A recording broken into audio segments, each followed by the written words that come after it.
mama taught me how to land on my feet.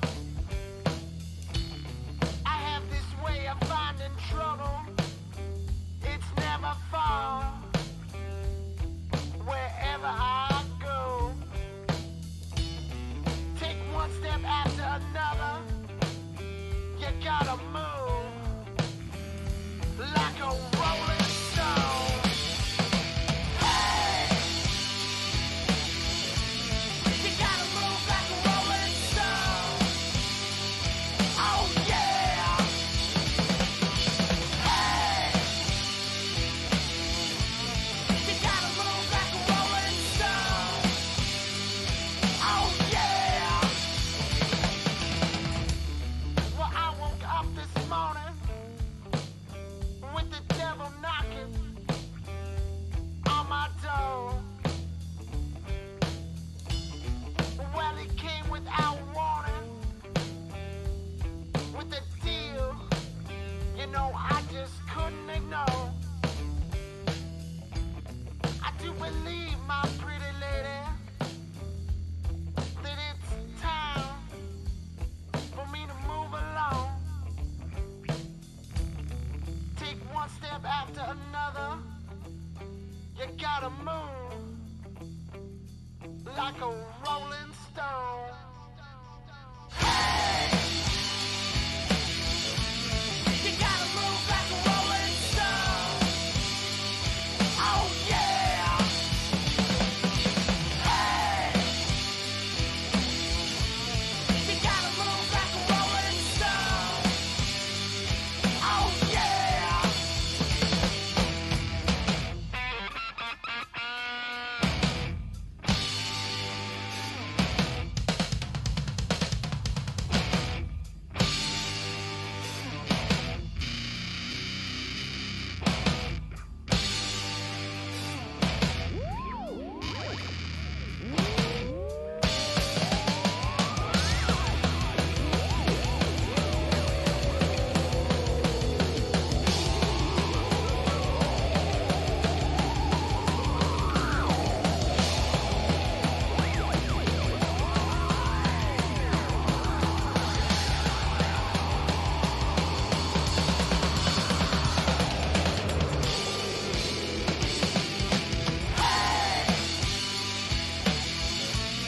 You gotta move like a rolling stone.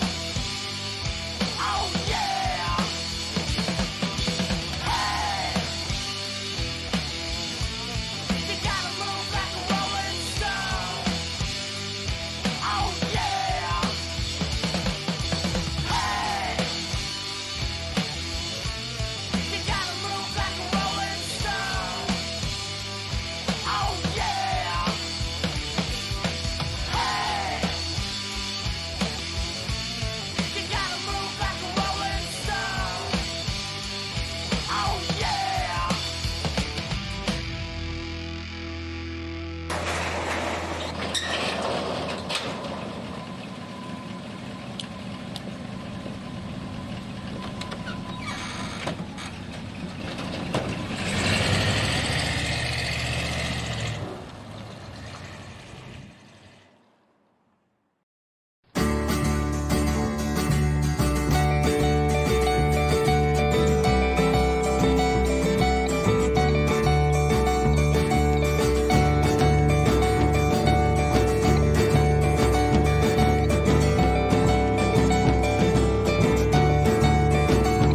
I feel naked in a cell. It's cold and dark as hell. So vulnerable, got nothing else to say to you. I feel wasted all the same. You go back, come again, making nice with the other guys after what I said to you. It's not I'm against you. I just wish I was against you. With us lying down upon each other's side. Funny how it feels when the water's on the other side. Funny how it feels when the water's on the other side. And I remember standing tippy-toe, eye to eye next to you.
how's it going?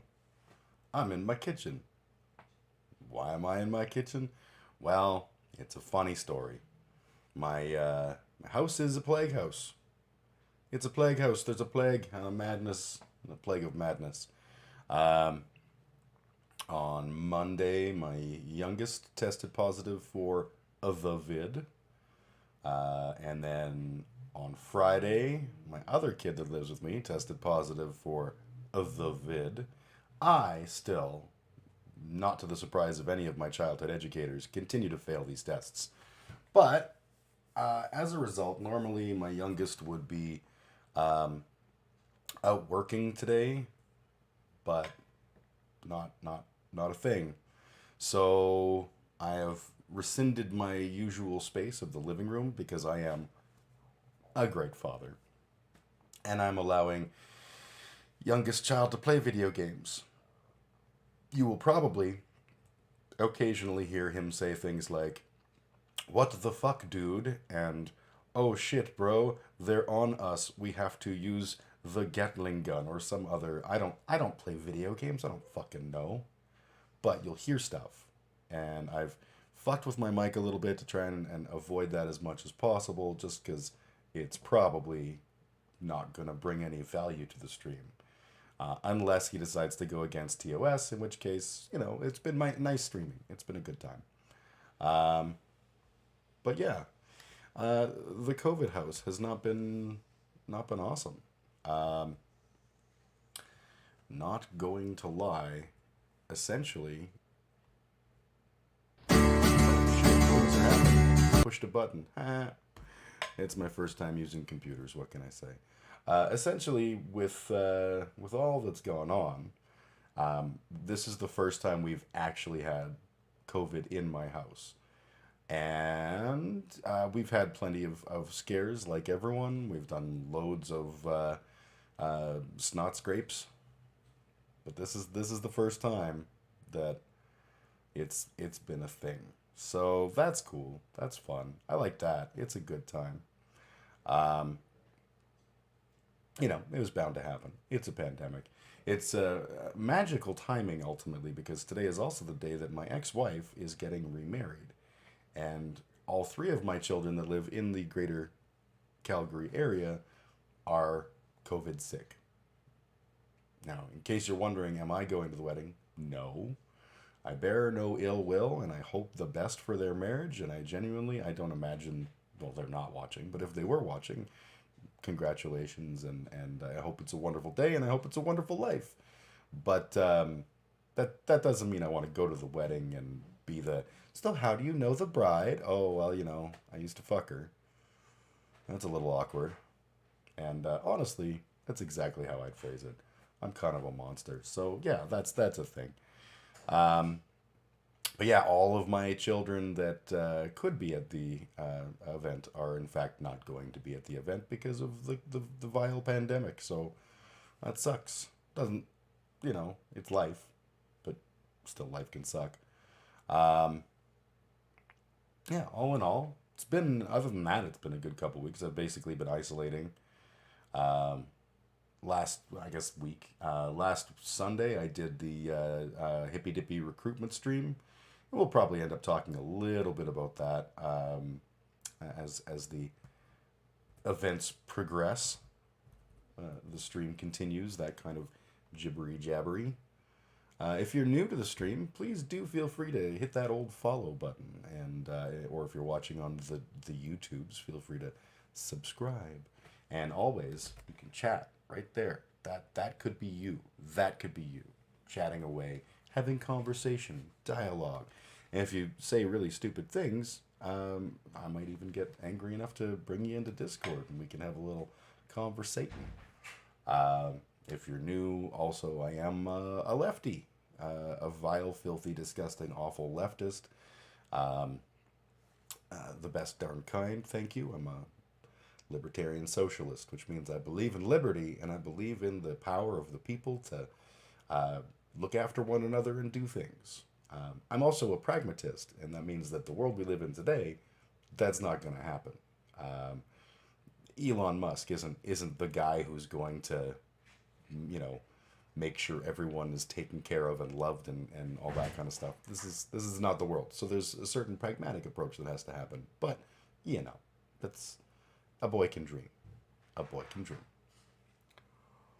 dream. Delicious coffee. Coffee's always a fine addition to any live stream.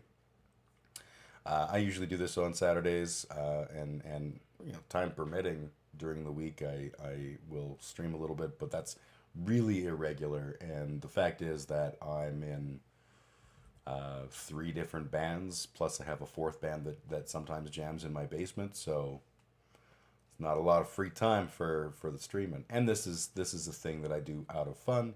Never feel like you should be in any way supporting me financially. I have a decent day job, and I don't care about money at all, which, if you could see the rest of my house, you'd be like, yeah, that's a dude that does not care about money. I do this just for kicks, shits and giggles, and we do shit well here. So yeah, enough of the preamble. First thing I want to talk about is this. So conservatives love to take words or concepts and just ugly them up or pretty them up depending on their particular needs, right? So critical race theory is a fine example. Critical race theory, all it means is at an academic level and not at an elementary school level, framing the concept of racism as a formative impact of the legal system or of history of the United States, things like that. And it's an academic discipline that has nothing to do with telling your children to hate America or, any stupid shit like that. But that's how they do. That they like to think that it's evil. So what they did is they intentionally, twisted the meaning of that. And I get it. Like, it's cute. You guys, you're nailing it. But I'm not a big fan. The latest one is this little word called groomer. It used to be that grooming was one of 2 things. It was either coiffing one's hair and brushing one's teeth, or it was talking to little children and trying to get them to touch you in your jiggly parts. One of those is really good. That's the part where you're taking care of your physical appearance and feeling good about yourself. That's good. Not so much when you're trying to fuck children. That's actually hot take. Fucking children is bad, all the way bad. And I can honestly tell you, never done that. Never gonna. Feel pretty good about that. But now, because of the conservative political machine, the word groomer means just about anyone who does just about anything that they don't like or that doesn't fit some kind of Christian values vibe. So like Libs of TikTok was calling people groomers if they were educators who were, for example, non-binary people and wanted to, insist that their students speak to them respectfully and don't call them Mr. or Mrs. or he or her or whatever, and use appropriate pronouns. Now, is that a criminal offense? No, it's not. And even the legislation that they're putting through doesn't make it a criminal offense, but it does fuck with people's lives. I used to teach. I taught college, and I often would have conversations with my class that were straight outside the realm of regular teachers' stuff. Course content and whatnot. Sometimes we would talk about things like, I don't know, my brain stopped. Things like what we did this past week or whatever, things that come up in passing. And sometimes you refer to your partner or your whatever. And I had students who would ask questions about, tell me about that person. I tried not to have those conversations very long because it was nobody's fucking business, but it happens. And it will happen at the elementary school level. I would say it will happen a lot more at the elementary school level because elementary school students are smarter than we give them credit and also interested in stuff, unlike the majority of us. So like that's something that humans should have the ability to discuss. And if your particular worldview is different than your students, that should be okay. If a student says, "Hey, why are you wearing a scarf on your head?" and you happen to be a woman wearing a hijab, there's nothing that says that you can't have a conversation, and a good conversation, wherein you say, "I am a Muslim. I believe in Allah. That's not part of our school content. You will not be quizzed on this, but that's why I'm wearing it. Is it's a way for me to express my humility or whatever. Personally, I'm not a big fan of the hijab, but it turns out that it really doesn't matter what I think about the subject. Other people have freedoms. Libertarian. So that kind of thing, cool. Apparently, though, the minute that you talk about gender or sexuality both of those in very, very broad strokes can get you in some trouble. You could be called by libs of TikTok a groomer, because the theory is that if you tell children that you're trans or you're non-binary or you're gay or whatever, that you will make them those things. You will open the door to those things. Worse yet, if your kids come to you and they say, "Hey, I'm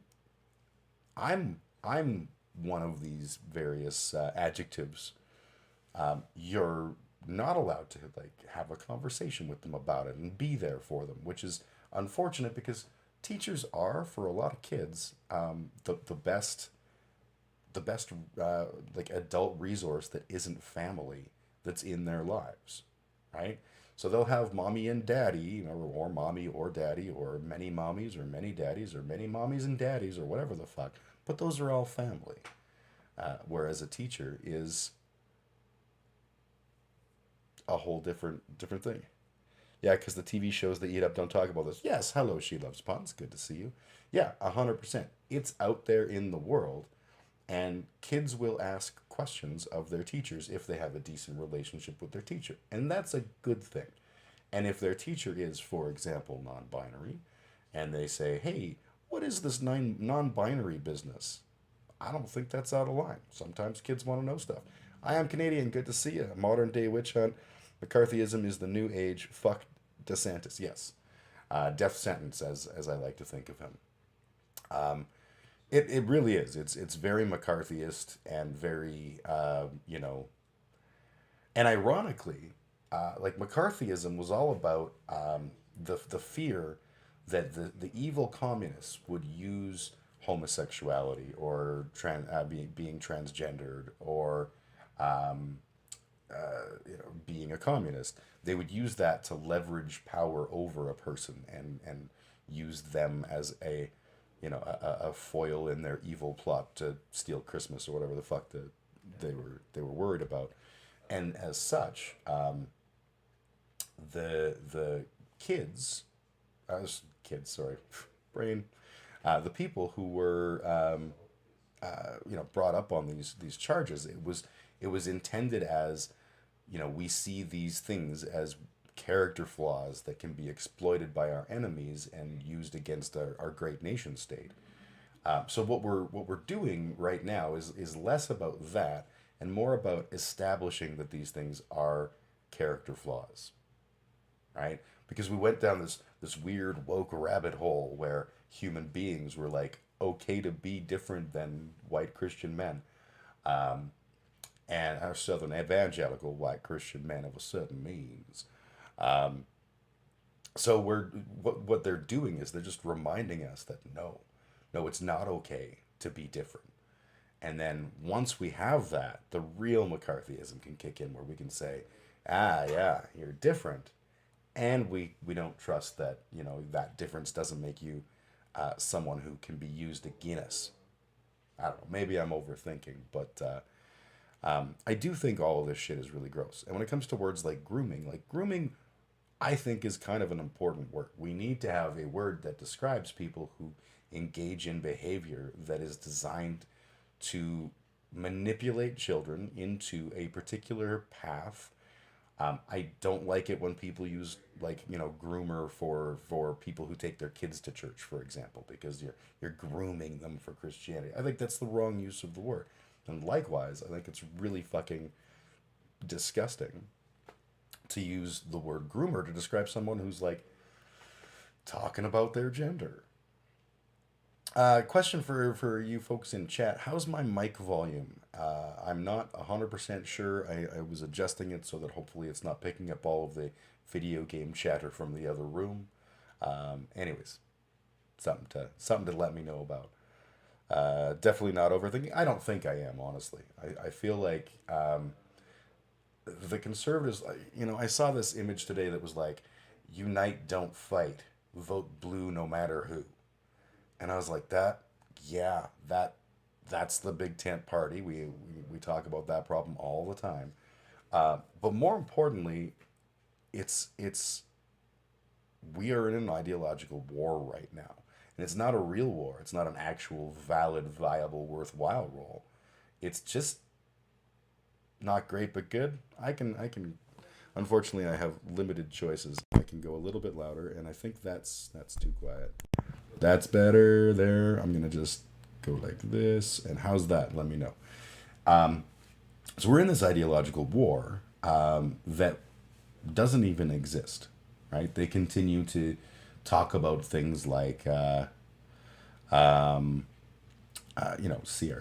and all of these cancel culture talking points, and the whole purpose of it is to foster this anger of one side versus the other.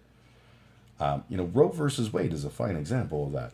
No one should be given a shit at this point.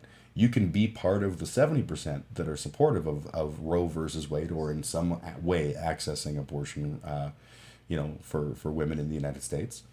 That's fine. You can be part of the 30% that's like, I don't like that. It's icky. Jesus tells me that you're, going to burn in hell. That's also fine. It's a little gross, but it's also fine. But like, it's established law. It's legal precedent. Whether you like it or not, whether you feel the Supreme Court overstepped in defining viability as criteria, like, okay, fine. Tough shit. We're here now. It would be like somebody going, you know what though, murder's sometimes it's okay to kill a guy. Why can't we just overturn murder and then leave it up to the states to decide what murder is? It's interesting. I had this thought in the shower just now, speaking on the Roe versus Wade thing.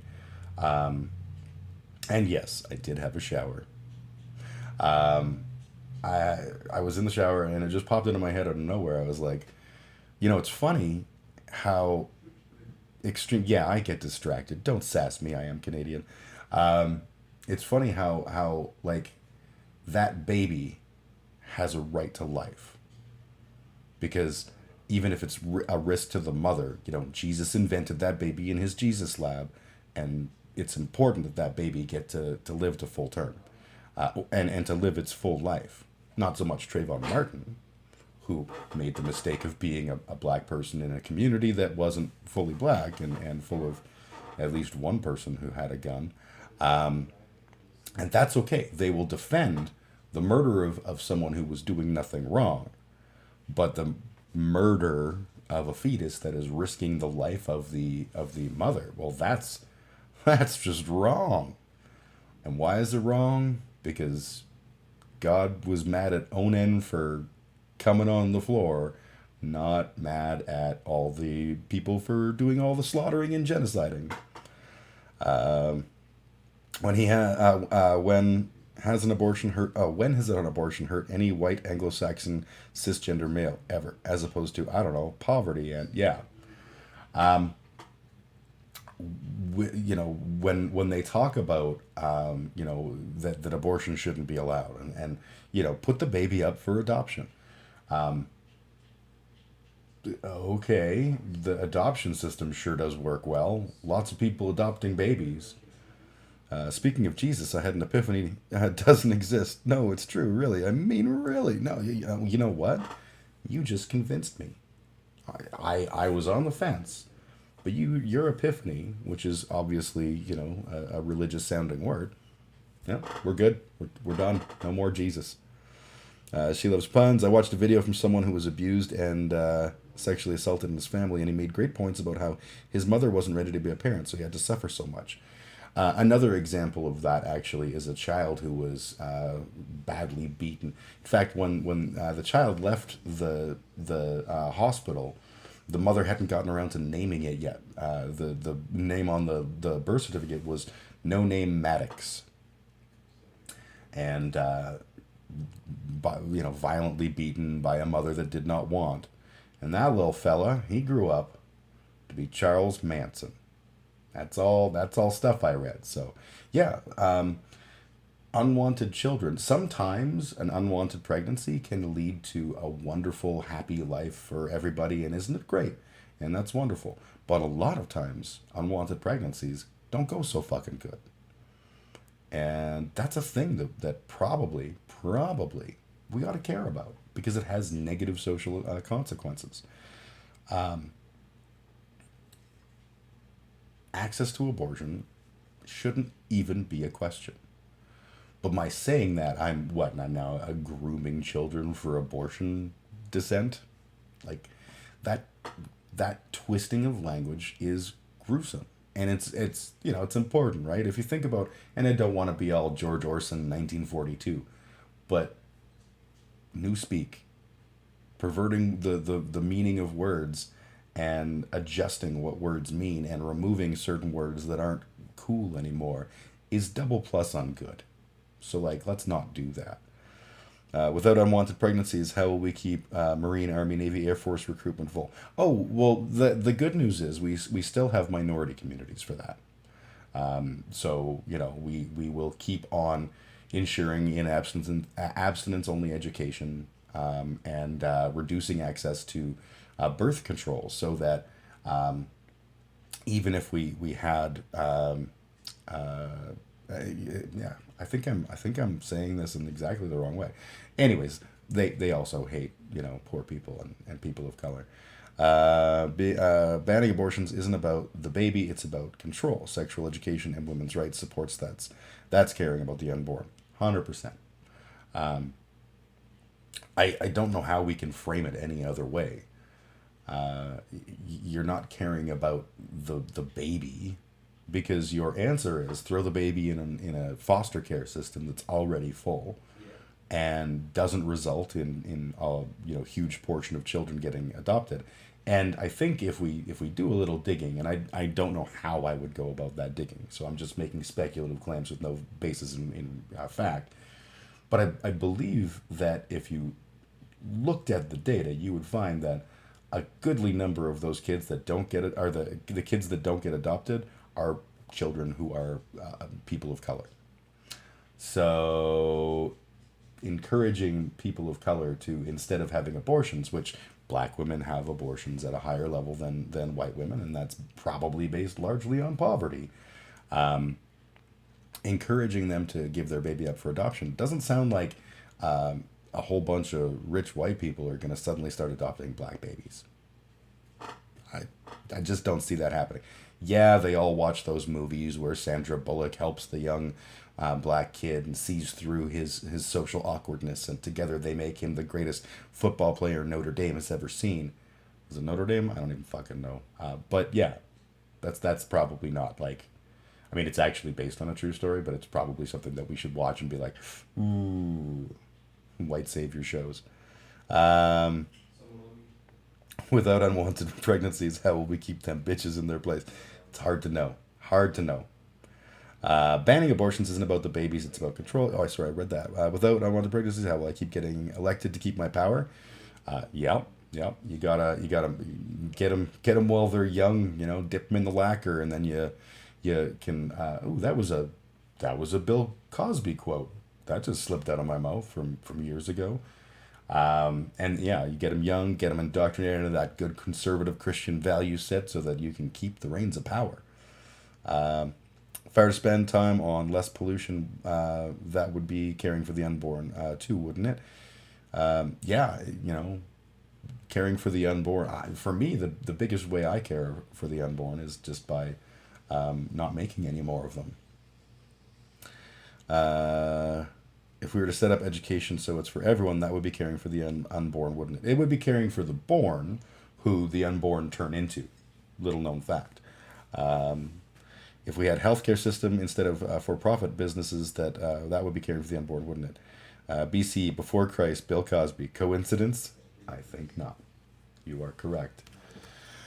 Yeah, that Cosby quote just popped out of nowhere. It's kind of ridiculous to me, the lengths that we go to protect the unborn and then immediately throw them to the wolves when they have popped out. And even, we claim Bill loved kids. You're a fucking monster. I am Canadian. Yeah, like even beforehand, like no access to abortions. Abortions are evil. Prophylactics are evil. Anything is evil if it gets in the way of baby and tummy. But also, we're not paying for that. Socialist healthcare system where women have access to prenatal care. Well, that seems like bullshit.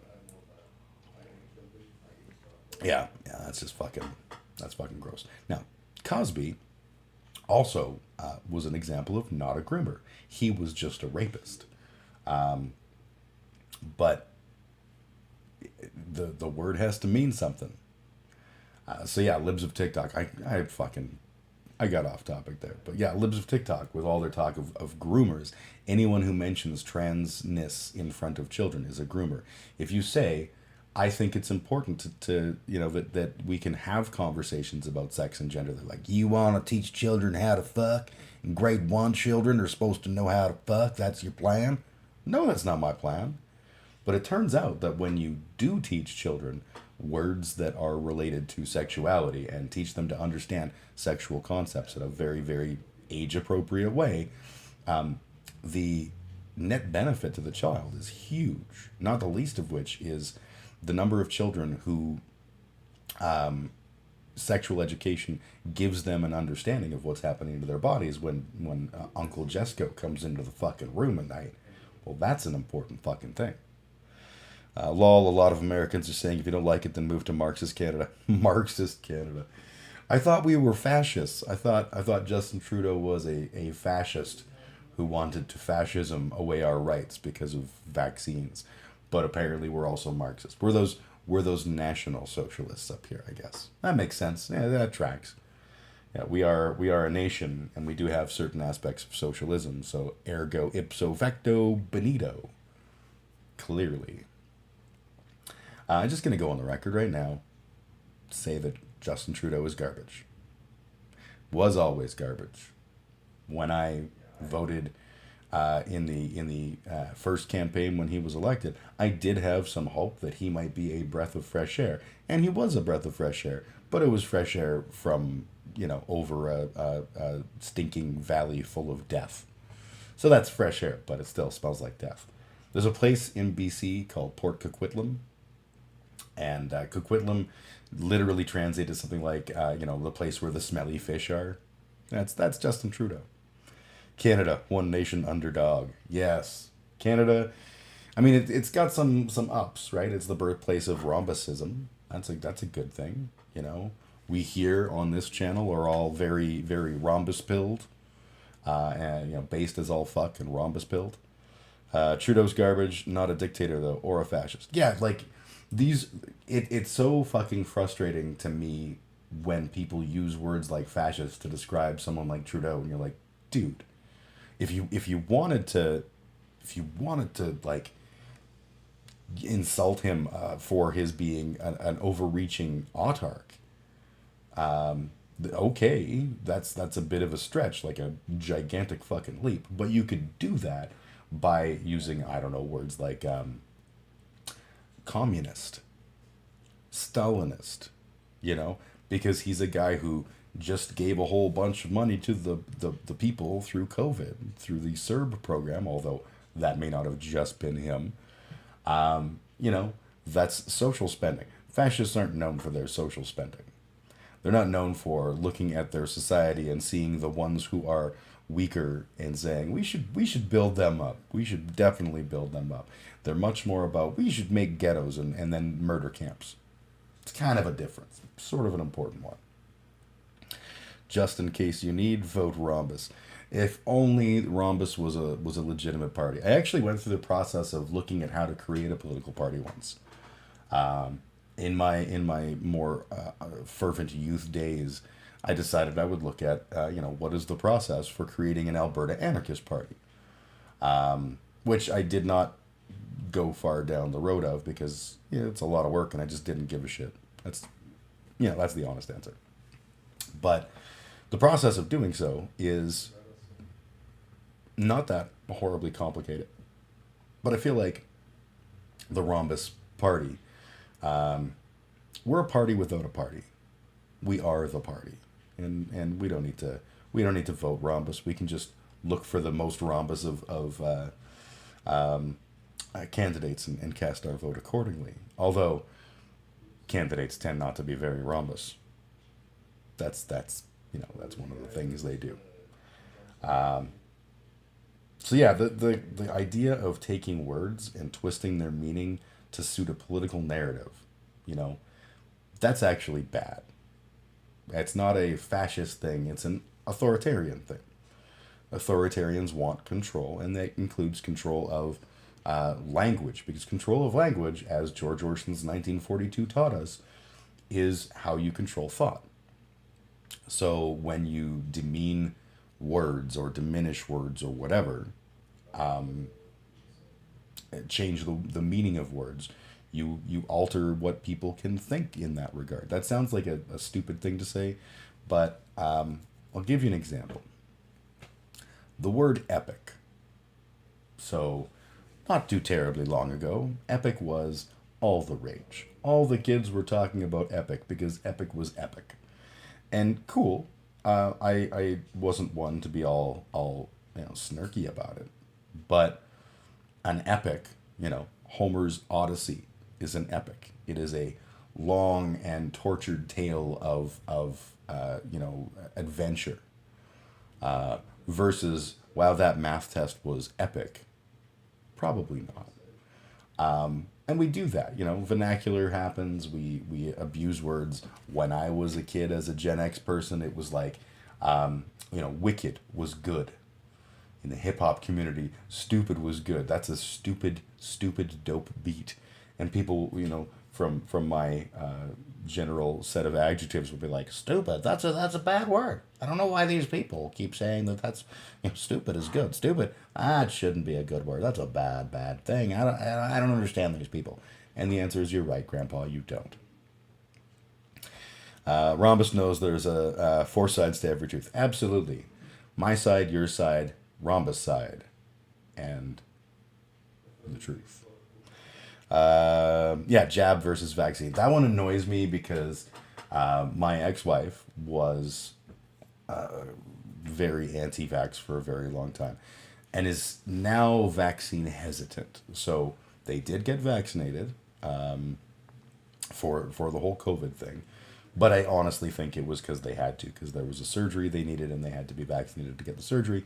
But whatever, they have, gotten boosted and things like that. So, good on them. But jab was a word I first started hearing back when we were always fighting about vaccines. Because as a very pro-vaccine person, my hands were tied.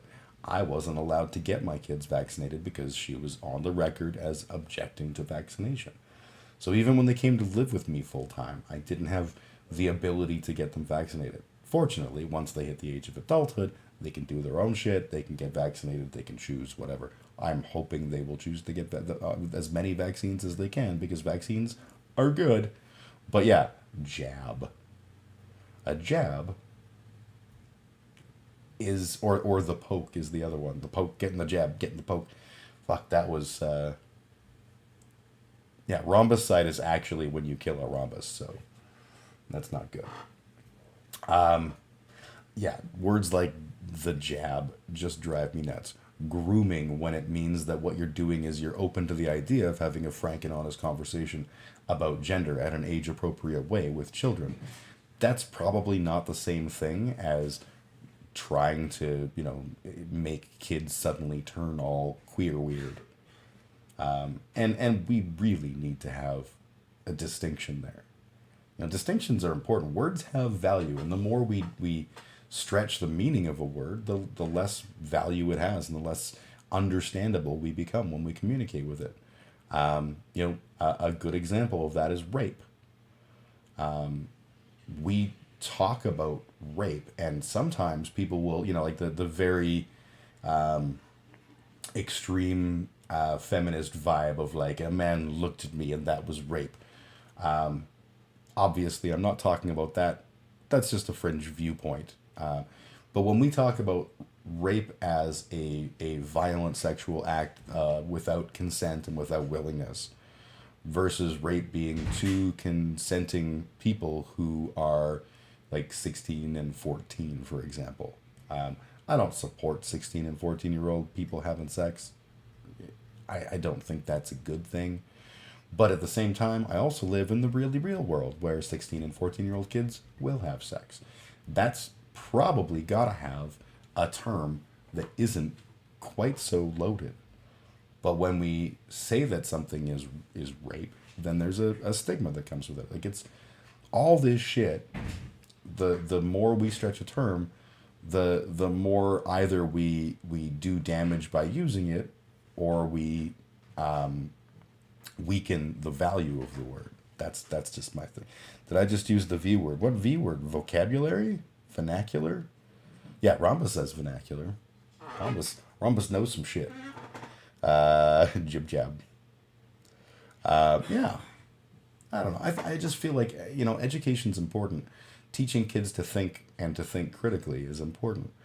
And the more that we sort of don't do that, the more that we hamstring teachers' ability to talk about subjects that are reasonable, and we're doing it especially for culture war points, like, fuck off. I'm all for Jim Keegstra being fired as a teacher. If you're not familiar, Jim Keegstra was a teacher in rural Alberta in the 70s or 80s or some shit, who we've talked about before. He thought it would be really cool in his social studies class to be all, hey guys, remember that Holocaust? didn't happen, lol. And it turns out that is stupid, objectively wrong, and evil, and he was fired from his job for it, and fucking good. But I feel like the world is a little bit weird when we're looking at a teacher and saying, you can't talk about the Holocaust, but also you can't talk about, like, the concept of gender. Why can't they? Why can't a grade 1 student have a conversation that is not damaging, that is respectful, and that is informative about a topic that their parents maybe don't even understand? You have to pardon my coughing. It's either the vid, which is, I still feel like I'm doing fine, or it's seasonal allergies, which I always have this time of year. But who knows? Maybe it's the vid. Maybe I'm giving you a computer virus right now. Critical thinking skills are important. Unless Jesus, then you must and will have faith. Yeah. I genuinely don't understand, because a lot of the people that are, oh so feisty about how critical thinking skills are bad are capitalists who want an educated, thoughtful workforce who can problem solve. Sorry, bub, you can't have it both ways. You can't have smart people who know how to solve problems, but who don't know how to ask questions and think critically. Nicole Roberts just subscribed. Do you feel the pressure? Or do you feel peer pressure? That's a message for all of you. Do you feel peer pressure? You should subscribe.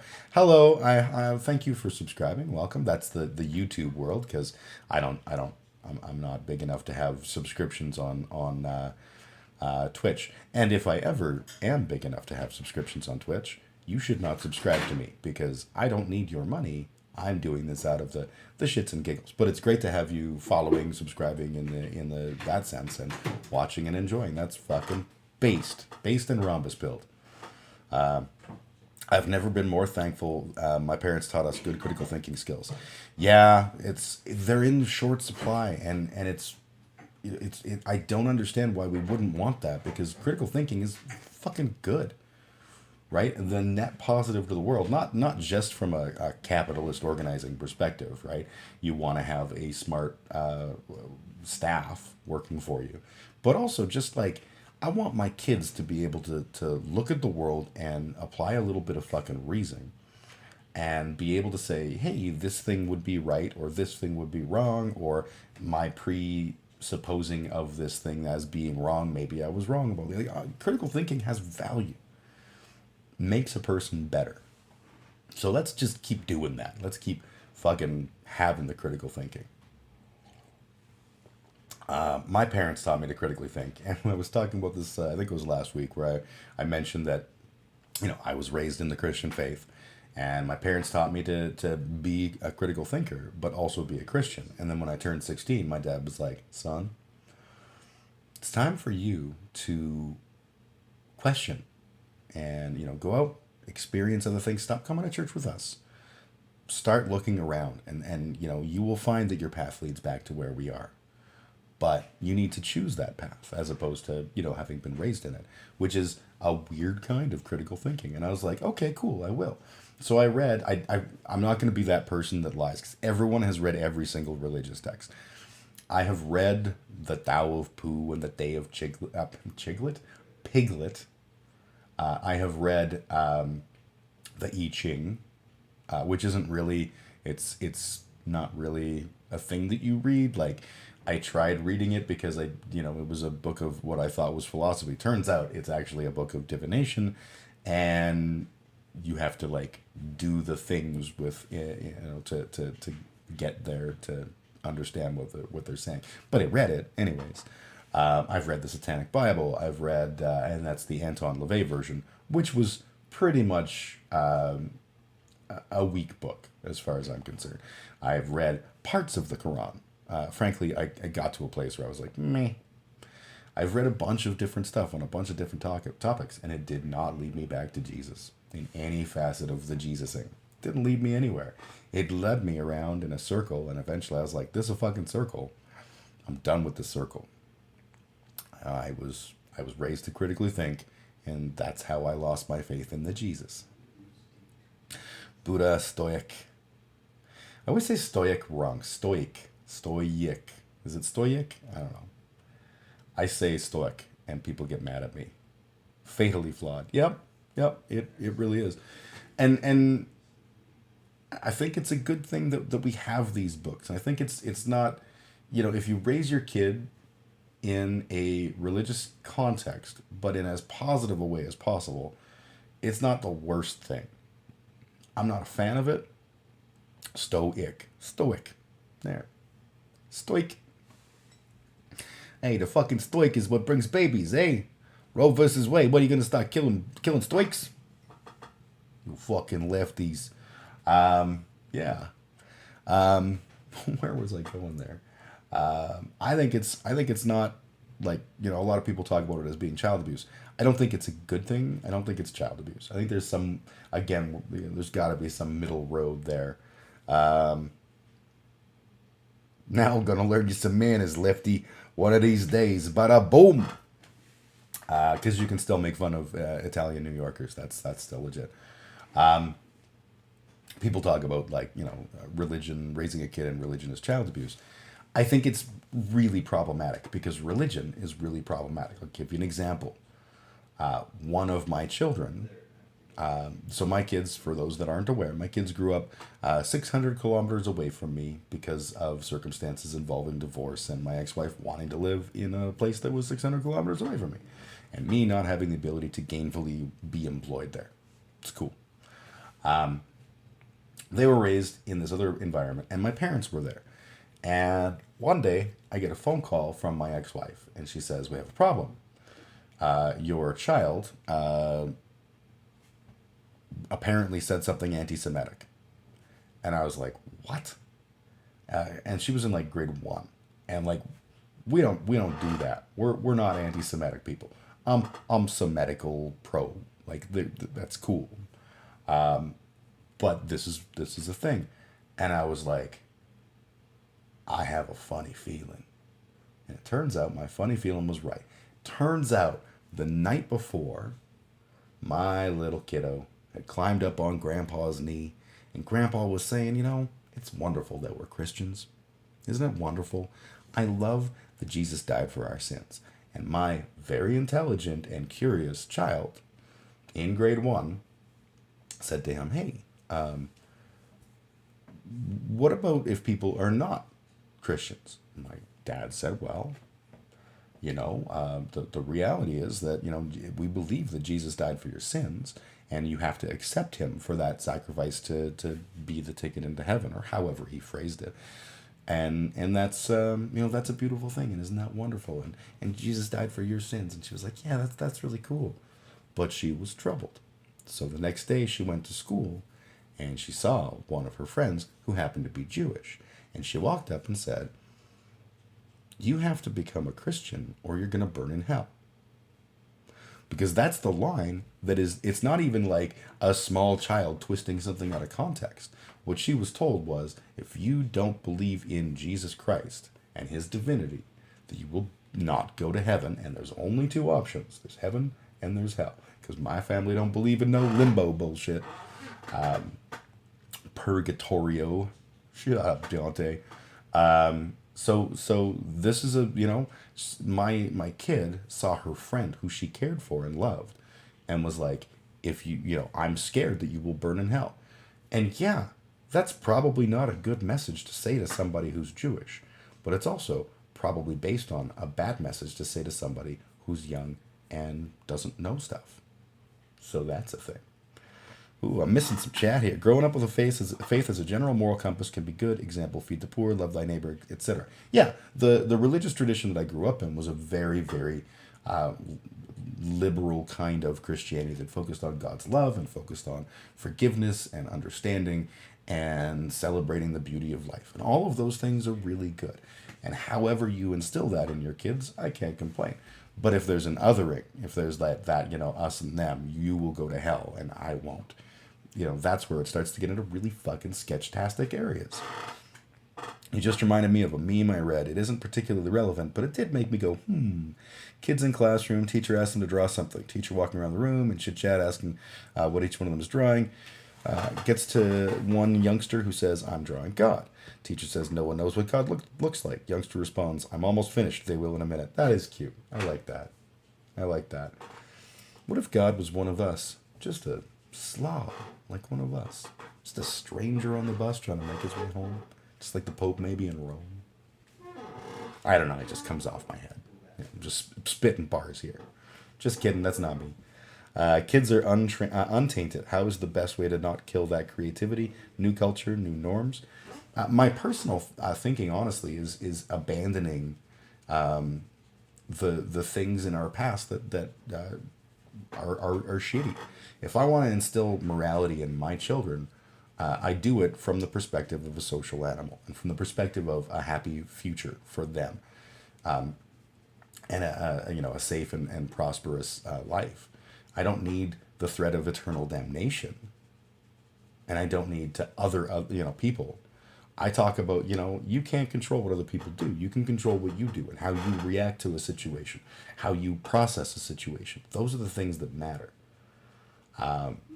If you start making kids feel like they're trapped with a particular way of interpreting the world, you're limiting what they can think. So all of that appeal to tradition bullshit that the right certainly gets full on hard for, it does nothing for me. It does nothing for me. We should always be questioning our traditions and finding better ways forward than how we've always done it. Sometimes the way we've done things in the past is good. Doesn't mean we can't do the same things we've done before. It just means we better do them from a conscious place where we understand what we're doing and the potential ramifications as best as we can. Ones perhaps I don't even understand. You'll burn in hell message, it's okay to teach, but not trans. That's a funny thing, right? No one is getting fired for saying that Jesus hates, queers or whatever. No one is getting fired in DeSantis's Florida for that. But, talk about a trans issue with a 1-year-old. You're clearly just a groomer. At the T intersection, take a hard right and fuck them up. Always fuck them up. Always take the hard right and fuck them up. No. Fuck up the hard right. There you go. I do enjoy coffee. So yeah, I thought that was interesting. And I really enjoyed that thought I had this morning that the Conservatives will freak out in defense of an unborn fetus, but fully support, an unborn fetus that is threatening the life of a mother. They're okay with that, some of them. But a teenage black kid walking through a white neighborhood with a pack of Skittles in his pocket, well, no, that was a perfectly viable kill. As long as there's no double standard there. That's a little creepy. Trying to figure out, like, there's a video I wanted to watch with you guys. Maybe we'll do that before I sneak outside for my vile and disgusting addiction. Yeah. Okay, we're going to go to the big VidWatch screen real quick. I'm going to paste. Why is that huge? That's not the tab. That's why. That's the tab. I'm going to paste this here, and I'm going to hit pause real quick.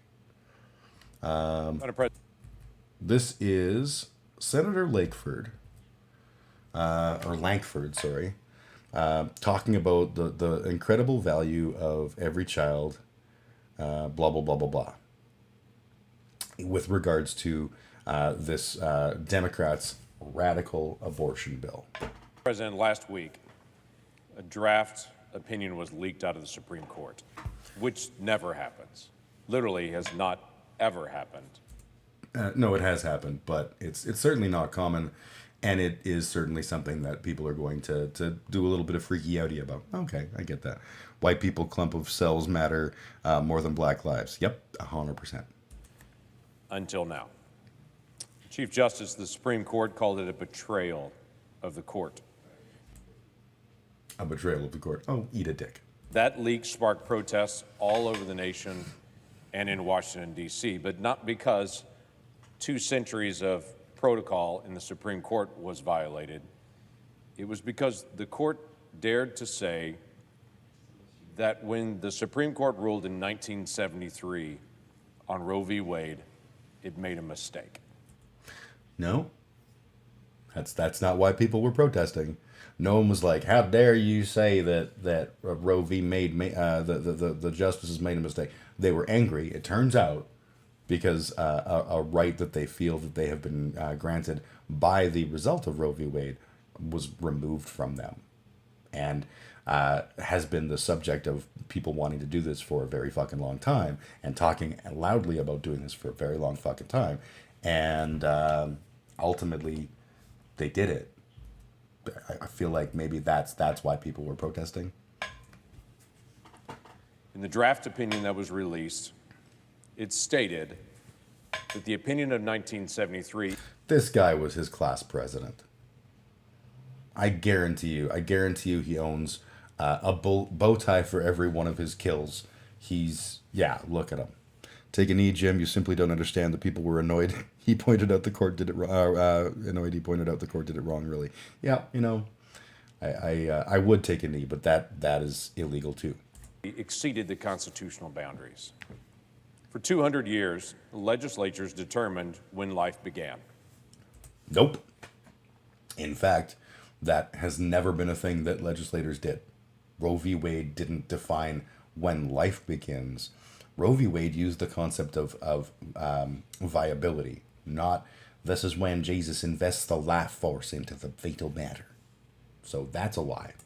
But in 1973, the court determined that states cannot protect its youngest citizens of their state. They're not citizens. And created a new standard called viability, a standard that had no statement in the Constitution. Which is weird. You would think that the Constitution would have previously mentioned the concept of medical viability. You would think that, when they're sitting around going, they should draft a constitution. We hold these truths to be self-evident that a fetus is medically viable as of 47 weeks and not a day before. That's fucking stupid. And no statement in federal law. God doesn't love They me. I am literally Canadian. created the viability standard on the spot. The draft opinion from February of this year states that that should not have been done in 1973. And to be fair, that's probably accurate. From what I understand, and I am by no means an expert on U.S. constitutional law, but my understanding is that the justice's ruling should not have been prescriptive. That should have come from some kind of legislation, which no fucking government, left or right, is going to pass because there are far too many Christians. But, okay, fine. Roe was passed. It set out guidelines. We've lived by them. We've laughed by them. We've loved by them. And that the people in each state and legislatures should determine when life begins. And they should have that decision based. No, they shouldn't. Again, this isn't the job of a legislator. It's also not the job of a scientist or anyone else. This isn't the question of when life begins. I know everyone wants to fucking go back there. It's not about when life begins. It's about, to me, viability makes the most sense. Prior to the point where if that child was removed, it is medically viable. And I don't fucking buy that you can do that at, we've had incubator babies from, 22-week pregnancies or whatever. Like, that's not the same fucking thing, right? That's not a viable life. Viability makes sense. It's literally when, up to the point where the woman cannot, or her decision affects the resultant pregnancy. Okay. Now, I personally would be fine with a much broader availability of abortion than that. But whatever. Viability makes, it's a perfectly reasonable line in the sand. Based in law. Apparently, this body, including the Democratic majority, agrees at least with the basic finding of the court's draft decision. Because the court says these issues should be settled in legislative branches, not in the court. And so today... That's a clever way of addressing things. Apparently, this body agrees. Because when they stripped away this right, this body felt the need to do something and try to do the make sure that right doesn't get stripped away. Obviously, we agree with the court. No, we're reacting to the fucking court, you tit. A week after that draft opinion is out, Senator Schumer has called up a bill to actually vote on Roe v. Wade. And not just vote on Roe v. Wade, vote on a very simple decision. When does life begin? Again, no. The real question that comes up is... he's got... Oh! When is that child a child? Well, right about now, I'd say. Because in the most simple of questions, for those two little ones, which I know, only a short time... He knows children? Groomer. ...before would have been in the womb.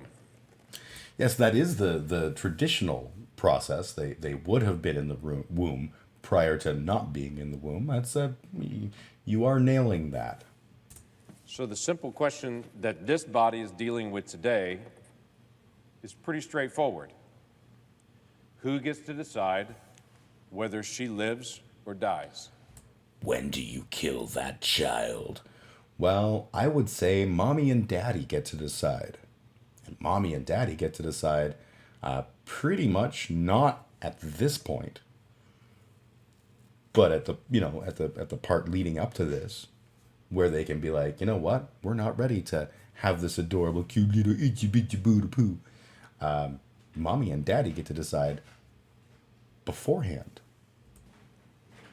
Just like they do when they decide if they want to wear a chic condom rubber, or if they want to, like, maybe not have sex that night. Those are all decisions that mommy and daddy are making that could result in no baby. Who gets to pick that? I think she should live. I would agree with you, Senator Langford, that at this point, with this child that you're showing a picture of, we should definitely not murder them.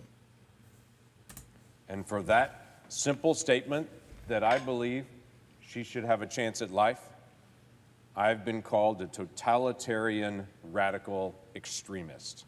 That's not why we call you a totalitarian radical extremist, you tit.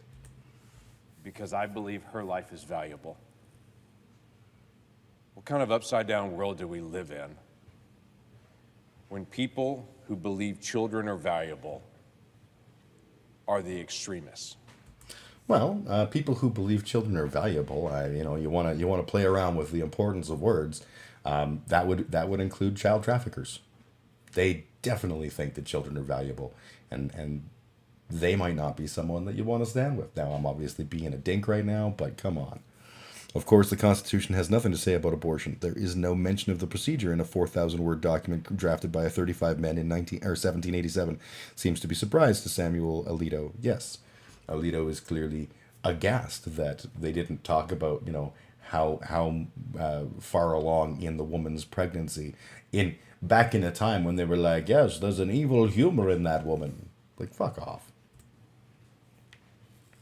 Are the radicals, are the totalitarians. It's actually not the way you're framing it, Senator Langford. It's actually that when you feel that you can tell a woman that she needs to just shut the fuck up and make the baby that Jesus put inside her because you want it to go up for adoption and live in foster care for the rest of its life, that's where people have a issue and start calling you a totalitarian.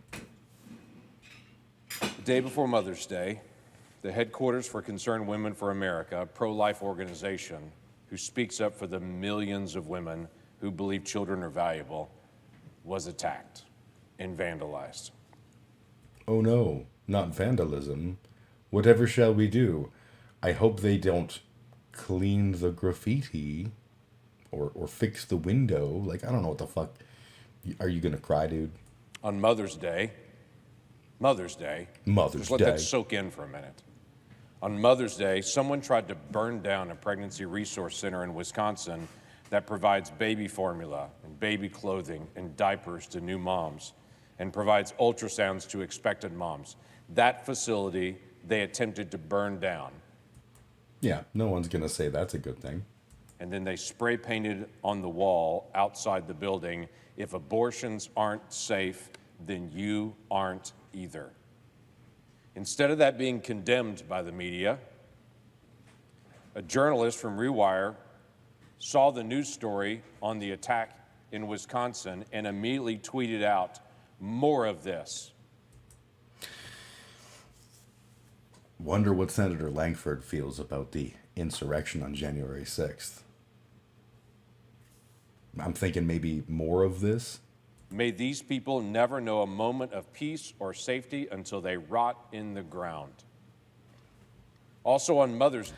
It's a little weird to take people's immediately, probably impassioned reaction to a serious thing like the throwing away of Roe v. Wade and be like, see, this is what they want.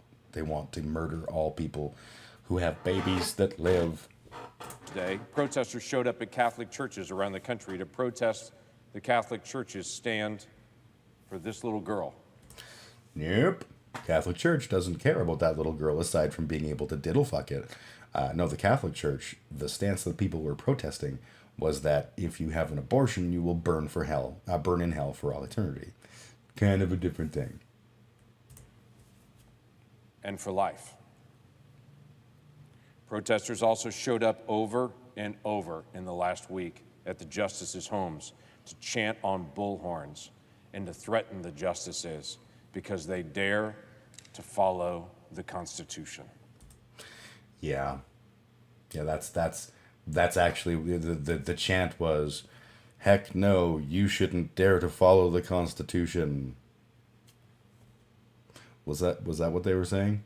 Or were they like, hey, you just took away access to abortion for a lot of people, something that has been protected and valued, and now we don't have it, and we're angry about that. Also, it's cute that you think that justices deserve more privacy than vaginas. A CNN commentator tweeted out, concrete barriers being put up around the Supreme Court. Now we just need to lock them in there and keep them away from us. Cut off their internet access so they can't send us any more opinions based on pro-rape judicial theory from the 1600s. I've heard it all week. Pro-rape all week judicial long on this theory? floor, tweeted out by journalists, tweeted out by activists. The simple statements like this: equity, privacy rights, bodily autonomy, healthcare decisions, freedom to choose, reproductive rights, basic civil rights. All those are euphemisms for she dies. I mean, are they though? Let's look at that list again. Freedom to choose, privacy rights. Okay. The simple statements like this: equity. Equity has nothing to do with whether or not that baby is murdered, or even if you want to lean it towards abortion. Equity relates to the conversation by being about the fact that women should have equitable access to abortion, no matter where they are, no matter how much money they make, no matter blah blah blah blah blah. That's valid. Privacy rights. Privacy rights. That's where Roe kind of weighed in, and it was a little bit weak, but and my jab about Supreme Court's having needing more privacy than your vagina is equally, it's a shitty jab, but Roe's argument about privacy was important, and the throwing out of that is an interesting thing. And what does it say about privacy? Anyways, Bodily autonomy. bodily autonomy is not about murdering that child. Bodily autonomy is about deciding whether or not that child should be allowed to grow inside the body of another person. And framing it as child murder might be a little bit creepy. Healthcare decisions. Healthcare decisions. Yup. That is a healthcare decision. Abortion is a healthcare decision. Abortion is a form of healthcare for women predominantly. He's going to say freedom now, I think. Freedom to choose. Freedom to choose. Freedom to choose. Yeah, you should be allowed to choose how your body is spends the next 9 months. Reproductive rights. Yep, reproductive rights, having control over your own destiny and your own ability to have or not have a baby. Basic civil rights. Basic civil rights. It is a basic civil right to support the access to abortion. Like, why does he think that this means murdering that child? All those are euphemisms for she dies. She dies. Dramatic pause to let the weight of my she dies.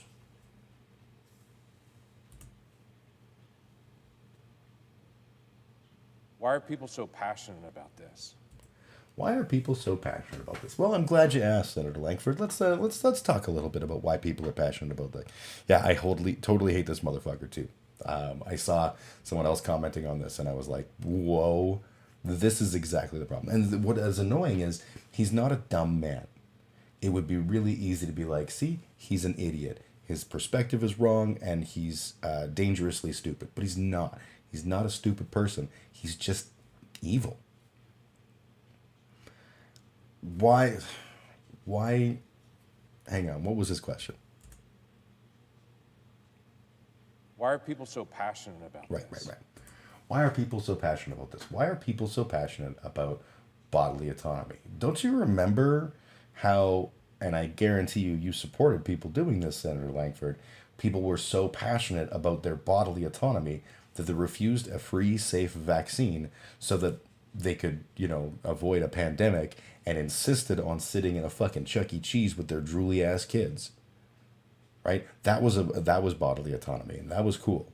But like, some woman wants a baby not in her cooter, fuck that whore. She should have kept her knees together instead of her fingers.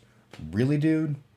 Do you fucking live in the world? Is this abstinence only education's natural, baby, for want of a better term? Because it's not just a person in this conversation. She's in this conversation. No, she's not, because her parents chose to have her. Her future, her opportunities. Nope. Yeah, he's not an idiot. He's an ideologue, I would say. He's definitely a motherfucker. I'm being called a radical extremist. Yeah, because you're Because lying. I believe she's valuable. Dude, I don't want to hear about this dude's adrenochrome fetish. No one is saying that child isn't valuable. What they're saying is that forcing someone to have that child when they still have the ability to medically make a decision not to, that's uncool. Period. Last weekend, when I was at home, ran into someone just out and about who wanted to talk to me about this issue about life, who was very passionate about the freedom to be able to take her life just hours before she's born. And in that conversation, as we got back and forth on it, I asked him very simply, it's federal law right now that we protect turtle eggs. Turtles, if you destroy a turtle egg, it's a federal offense with a very big fine. If you destroy an eagle egg, it's a very big offense with a federal fine. We know where this is going, right? So obviously the difference is that those things are animals that are in danger. Humans are grossly overpopulated and not in danger. And then he's going to say, but aren't we special? Doesn't Jesus love all of us? Do you find that odd? And I'm just in dialogue with this person. Do you find that odd that in federal law we protect an eagle egg, acknowledging that's an eagle inside that egg, and we protect a turtle egg? We don't acknowledge that's an eagle inside that egg. We acknowledge that could be an eagle. And because of our desire to maintain eagles, we should protect it. Do what we can. We're not taking those eggs and forcing them to term. We're just doing what we can to protect, which I'm all for.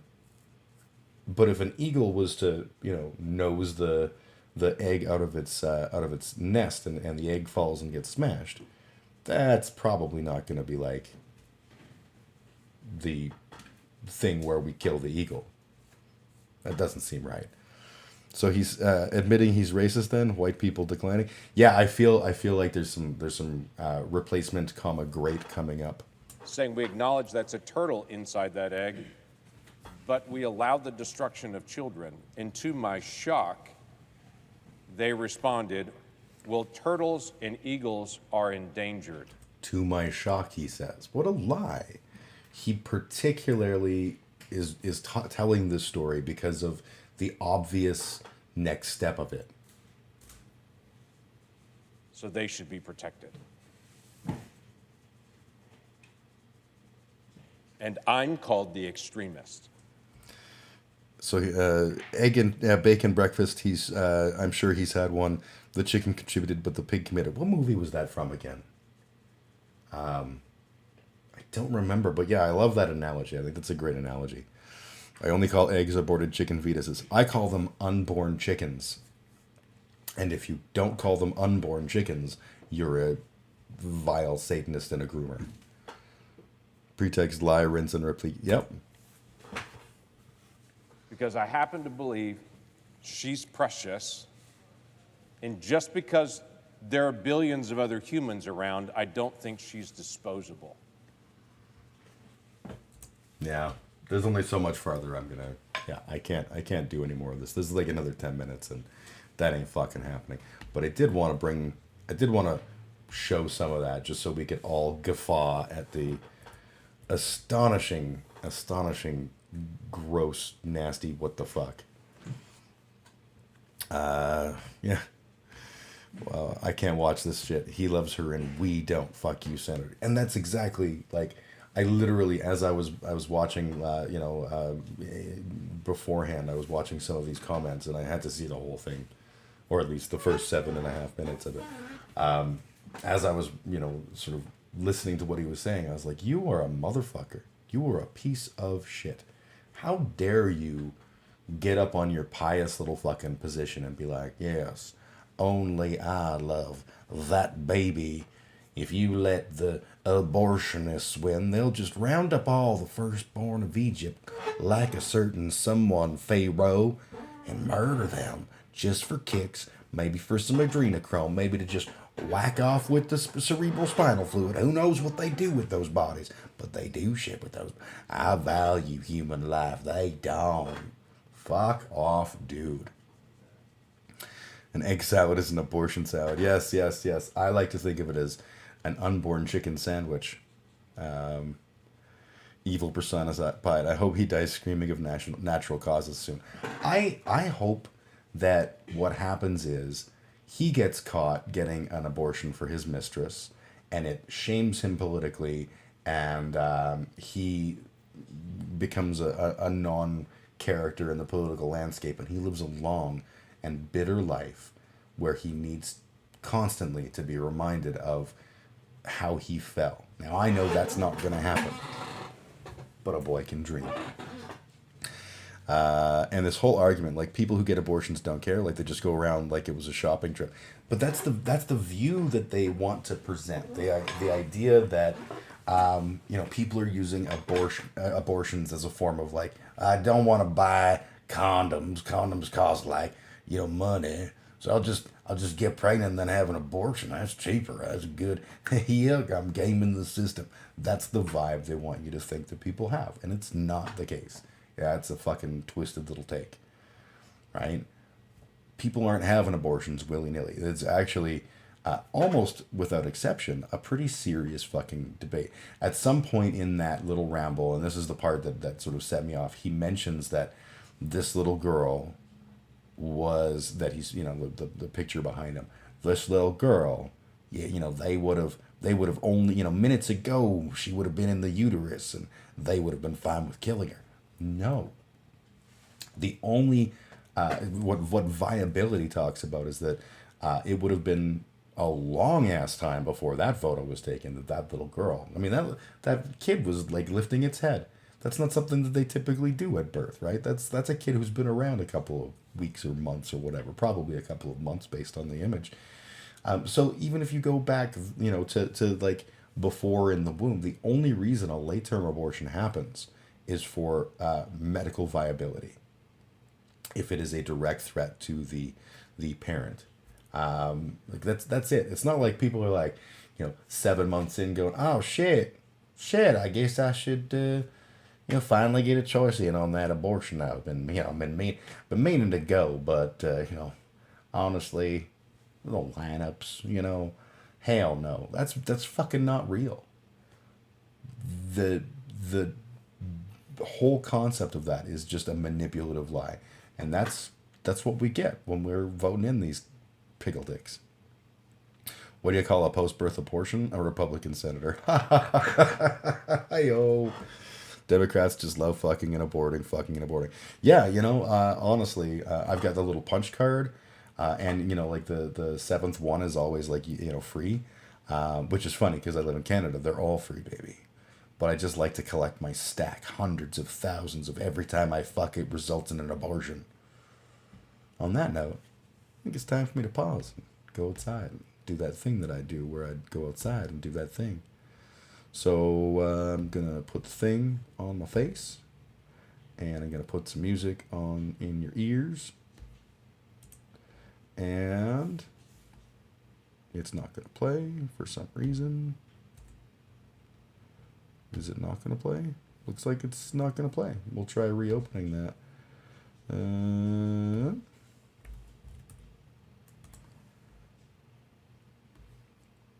We'll see if that solves the problem. Okay, play. There we go. All right, and I'm going to mute my mic, and I will be back in a couple minutes.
turned, stop the music, take the thing off my face, and we're good. What do you call it? Poker? Yeah, okay.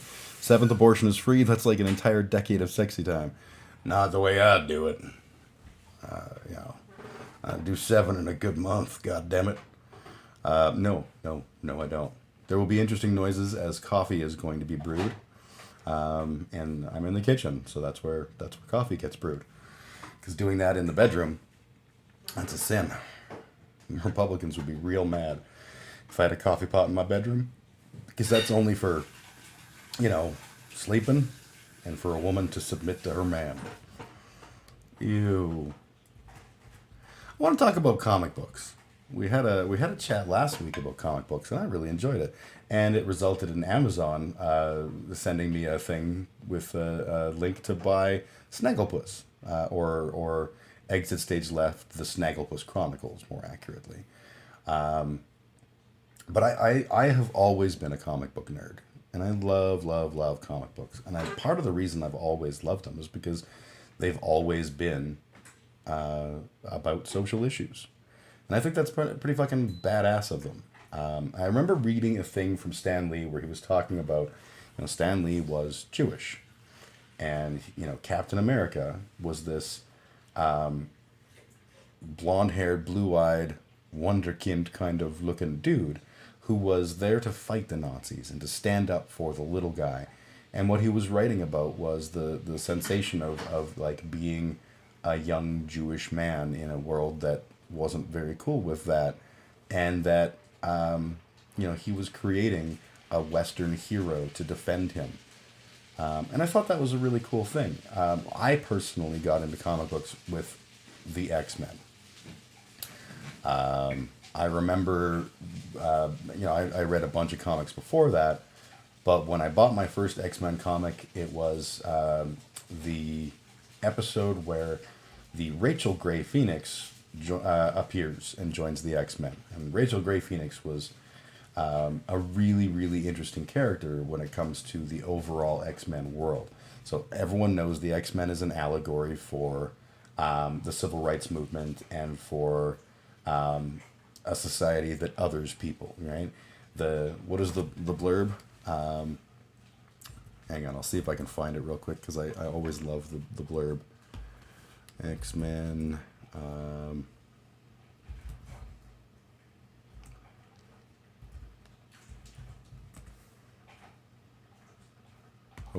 There's like an X-Men intro with lyrics. I can't see without digging in a little too deep. I can't find it, but basically it's the world that distrusts and fears them and hates them, but they're willing to stand up and fight and stuff. And it was, as someone who was in my own very, very marginal white cishet dude way othered, I always related to that struggle, and I knew that what we were talking about was people who were not people like me, struggling and fighting for their right to just live, thrive, and survive in a society that doesn't like them. Rachel Grey was an interesting one because Rachel Grey is the daughter of Jean Grey and Scott Summers, and came from a future timeline where the Sentinels, who gigantic robots you may remember from Days of Future Past and whatever else, the Sentinels were essentially in control, and they had been programmed with the idea that mutants were a threat to humans, and so they had to eradicate all mutants.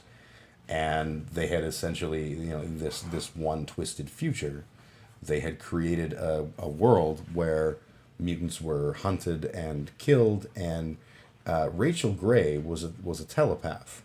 So they tattooed her face so that she would be very obviously known as a mutant, and they forced her to act as what they called a hound.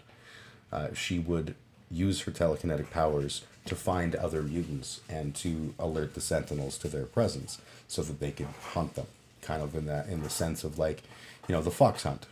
You have the hound and the hound runs around barking and going, "Hey, there's a fox over here, guys, a fox." And then the rich white men on their horses with their beautiful red velvet jackets can come along and musket them to death, because that's sporting. And that was the role that Rachel Gray played. This was the first X-Men comic I ever got, and immediately I was sucked in. And I read things like the Morlock Massacre is one of the most powerful stories I've ever read, period. The Mutant Massacre was essentially, and they've kind of retconned a few aspects of it, but essentially you had, that coffee pot's just a giving her. Hang on one sec. I don't think anything's happening. One sec.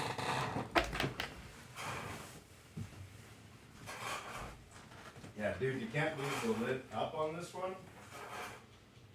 Come and see what's happening.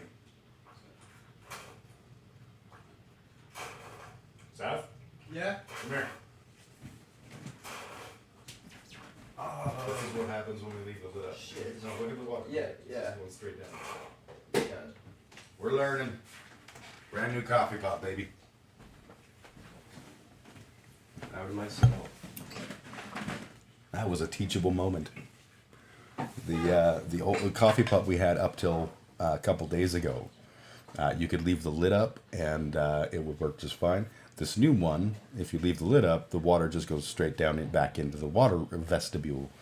So I had to point out that was probably not the best way to make coffee happen. Anyways, the X-Men. So the massacre under in the Morlock tunnels is a group called the Marauders, who just literally started eradicating mutants and wiping them out. And it was, in my mind, it was an allegory for like the gangs of Nazi skinheads who would be more than happy to go to a mosque and do a mass murder and stuff. I always really deeply enjoyed the fact that comic books were a form of media that didn't shy away from social issues when a lot of other ones did. We always got social issues. I remember watching fucking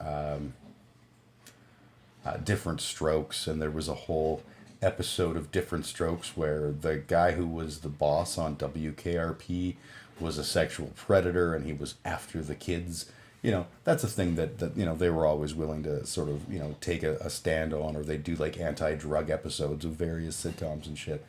But to talk about things like civil rights, that wasn't something that we typically talked about.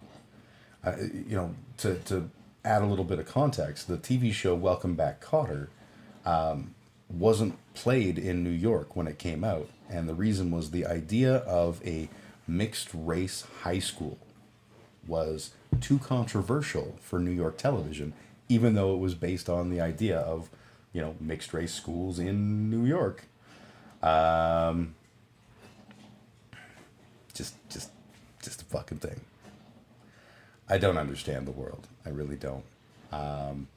Comic books help me get it.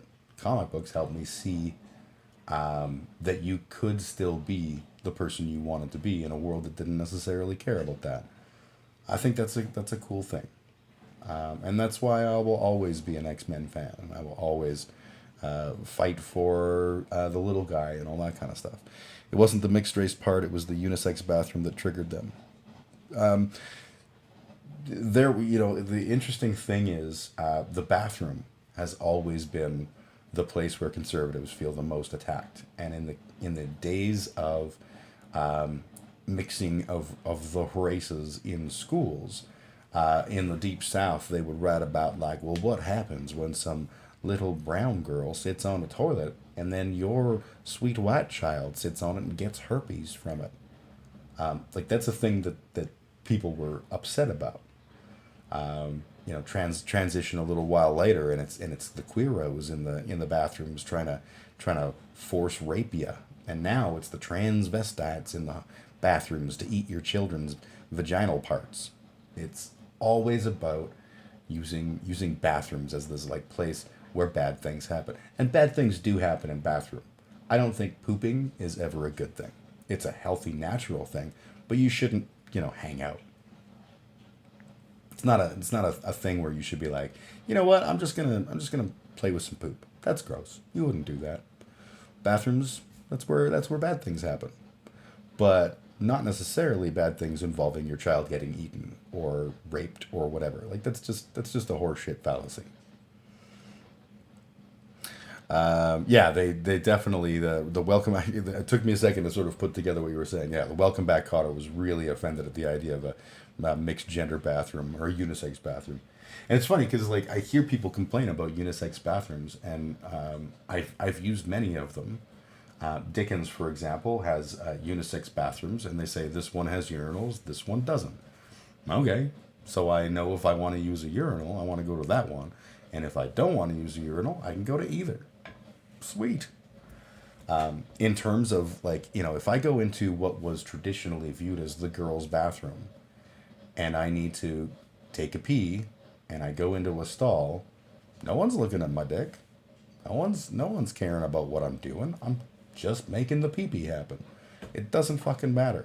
The more we make it matter, the more we sexualize what happens in the bathroom, that's where bad things happen. And it's not bad things because, poor children. It's bad things because stop looking at my dick.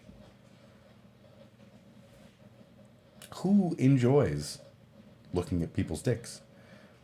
There are people out there. I'm not one of them.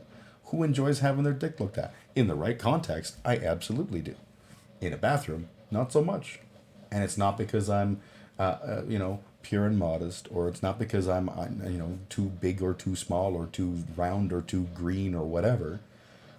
It's just because don't look at my dick. So if I feel like I walk into a bathroom and I don't feel like I can have an appropriate amount of privacy, I'll just go into the stall. That's fine. People should just pee, poo, whatever.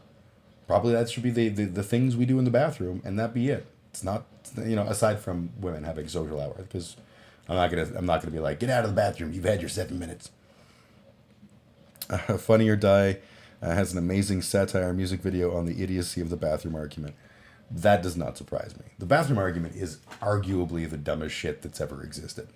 It's literally this paranoia that every time you walk into a bathroom, everyone is there to fuck you or to ruin you in some way. I also love the scene from Boston Legal. Boston Legal, for the record, was a fucking gem of a show. And Boston Legal, there's a scene in one of the seasons where Denny Crane, played by Captain Kirk, has to take a poop, and he's not been eating his fiber products, so he's his legs are wide and he's stamping as trying to get shit done, and it's legitimate. Like, you're in the bathroom with him, and you can tell that they're playing up the idea of the super secret. He's letting the secret people know that he's gay and ready for gayness, when in fact he's just having a cruncher. And there's a whole thing where he gets arrested without having done a crime. They're just like, you were trying to engage in public fornication. He's like, no, I wasn't. I was pooping. It was a particularly egregious poop. Like, okay. Yep, that scene from the show, I remember that. I loved it. I honestly, that whole show is not perfect by any stretch. And it's certainly the way that they dealt with the trans character, who wasn't a trans character, but was a trans character, but wasn't a trans character, doesn't hold up as well as one might have hoped. I want to bring some of that coffee over here, feller. Oh, you're good. I'm getting coffee service. Thank you, Seth. Welcome. The Funny or Die video has great lyrics about God has made me able to tell from the sound when a guy poops versus a girl. I also love the scene in Harold and Kumar, the original Harold and Kumar, where they're in the bathroom and they hear the beautiful girls come in and they like hide in the stalls, and the girls are like having just the nastiest like shit off. That stuff, that's the stuff of dreams. It's a fucking bathroom. It's a fucking bathroom. You go there to shit, to piss. You know, that's pretty much the extent of it. You can't tell who's shitting or pissing next to you unless you're looking. So stop looking, stop caring. And if somebody is shitting or pissing next to me, and they're doing so in a normal healthy way, but they have parts that I wouldn't expect would be where their parts were, I guess that's on me. I guess that's just a thing that I have to fucking adapt to. If they're not impacting me, then they're not impacting me. And I can't wait to see, eventually there will be some evidence that there's like these vast networks of trans people who are sneaking around in bathrooms ready to, diddle kids or whatever. That's not real. That's not real. It doesn't happen. Sorry. I know that the bathroom should be your safe space and that you should never have to encounter anything that you don't like in the bathroom except poo and piss and whatever else, but sorry. The world ain't the world. You don't get to pick it. The sad irony is trans people want to be able to go to the bathroom they choose for their own safety. Yeah, absolutely. When I worked in the bar industry, like 99 times out of 100, a trans person used the girls' bathroom. Whether it was a trans man or a trans woman. Trans women, admittedly, I think that I encountered far less trans women along the... trans men. My brain, not good. I encountered far less trans men. But they'd use the girls' bathroom. No big deal. The trans women used the girls' bathroom because of safety. It wasn't the safety of cis-het women that was at risk. It was the safety of the trans woman going into a men's bathroom where drunken assholes are, doing their drunken asshole thing. That's where the danger lies. And was it possible that going into a woman's bathroom would be dangerous for them? Absolutely. But it is the lesser of two not evils. It is the lesser of two dangers to them to go to the women's bathroom. And, if someone had come up to me and been like, hey, there's a man woman in the woman's bathroom, you need to get him out, I'd have been like, you know what? We do have to address this with a quick evaluation of who you are as a person. The girls' bathroom is the safe haven, which is great that it exists, but it shouldn't have to be a safe haven. And I love the idea of unisex bathrooms for exactly that reason. Stop making the bathroom have a particular need. Do you even need urinals? Urinals are gross. Don't get me wrong. I use urinals, and I'll prefer them over pissing in a toilet when I'm in a public place. But urinals are gross. They're not clean. They're not nice. They don't smell pretty. They're just it's a sideways toilet. You're still putting waste products in there. It's not good. Don't lick. Not good. We got to just get over this idea that this is somehow some fucking important process. We're going there to do a thing, and then we're leaving there. And if people don't leave and they want to have a conversation, cool, I don't fucking care. But no one should be unsafe anywhere in a bar. No one should be unsafe anywhere in a restaurant. No one should be unsafe anywhere in a school. Hot fucking take. That shouldn't be a thing that we have to worry about. So let's stop making that a thing. The people who are at risk are not the cis-het children. They're not the cis-het dudes. They're not the cis-het women. The people who are at risk are always going to be the people who don't fit the normal classifications. And those are also the people we try to demonize with these rules. It's just fucking gross. So I watched the debate this week, and it was a kind of lousy debate. There's a lot of those. It was... has also known as infrared, versus somebody else. JF, I think. I can't even remember. That's how, like, I literally watched it and was like, yeah, there's stuff I could comment about on this. But it was that boring a debate that I can't even remember who all was involved. And Haas is garbage. So that's a thing. The debate was who's smarter, capitalism or communism? And obviously I'm being spurious when I say that. And it's funny because these debates happen all the time. My system is better than your system. Communism is inherently evil and will lead to corruption and the destruction of humanity under the boot of the state. And capitalism is evil and it will inherently lead to destruction of the people under the boot of industry. And both are true. That's why a real system in today's world blends the two. And it's a question of using that blending to get to a state where maybe we don't have to have nation states anymore. Wouldn't that be fun?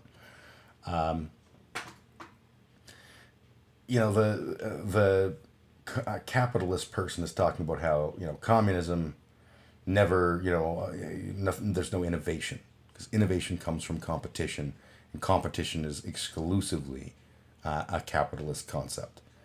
And I think that's an interesting take because let's look at some examples of really, really cool innovation. I would use the space race as the first thing that comes to mind.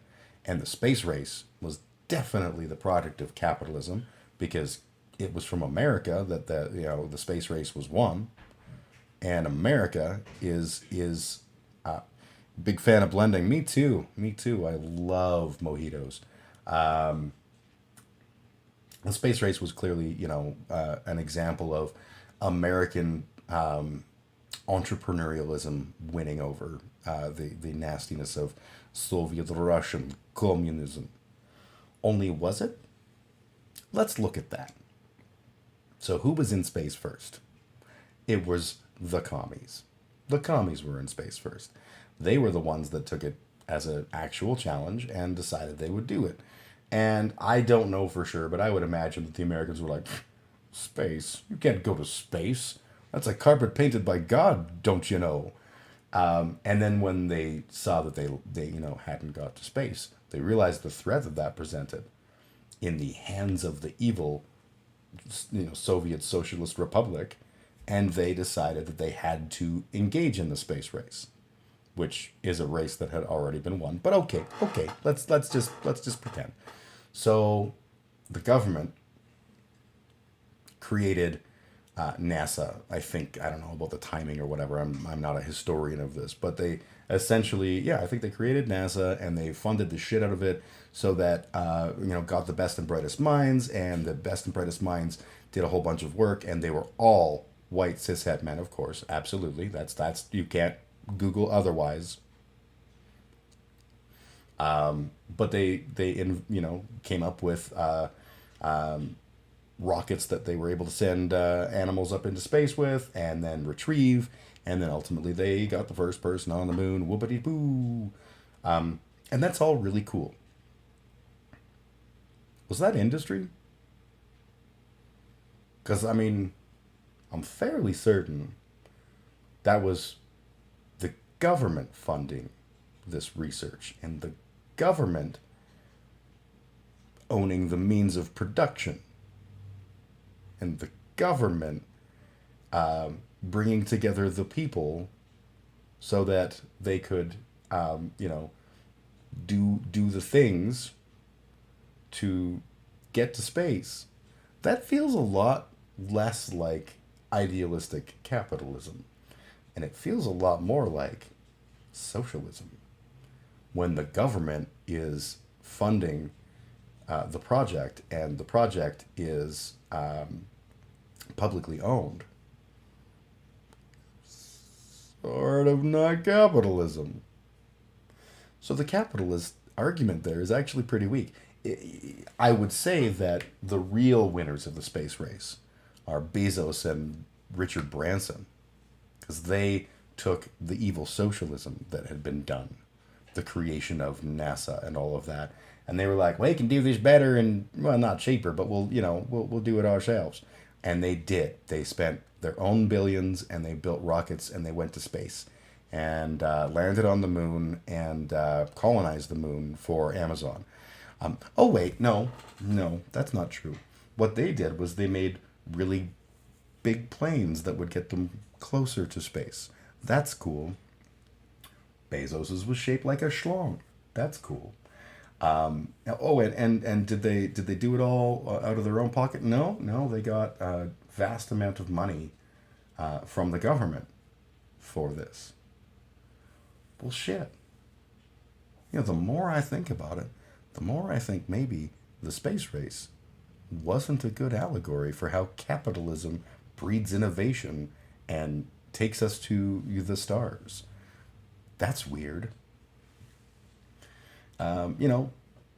If we look at those systems in their pure forms, or as pure as we've seen, we can look at Soviet Russia, which was not a communist country. It may have started with like communist dreams, but it became a whole different monster.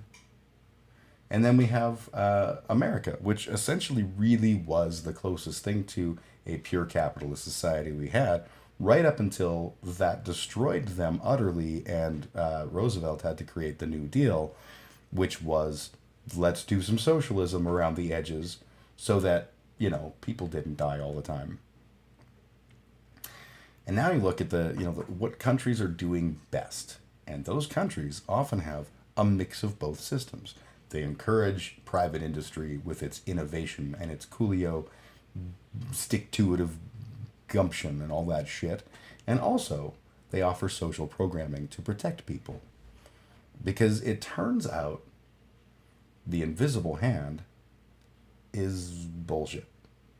And it also turns out that a rudderless government doesn't work. You have people's hands on the rudder, and those people will use that power shittily. Because that's what people do. People are shitty. And they are shitty about power stuff. So it's ridiculous to assume that either of those systems is capable of being a thing that will work. Because at the end of the day, they're just ideas. And they're good ideas.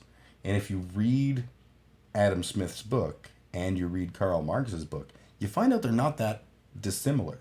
They differ on certain aspects, but, Smith was talking about a fucking pin factory. A pin factory is not very analogous to Amazon.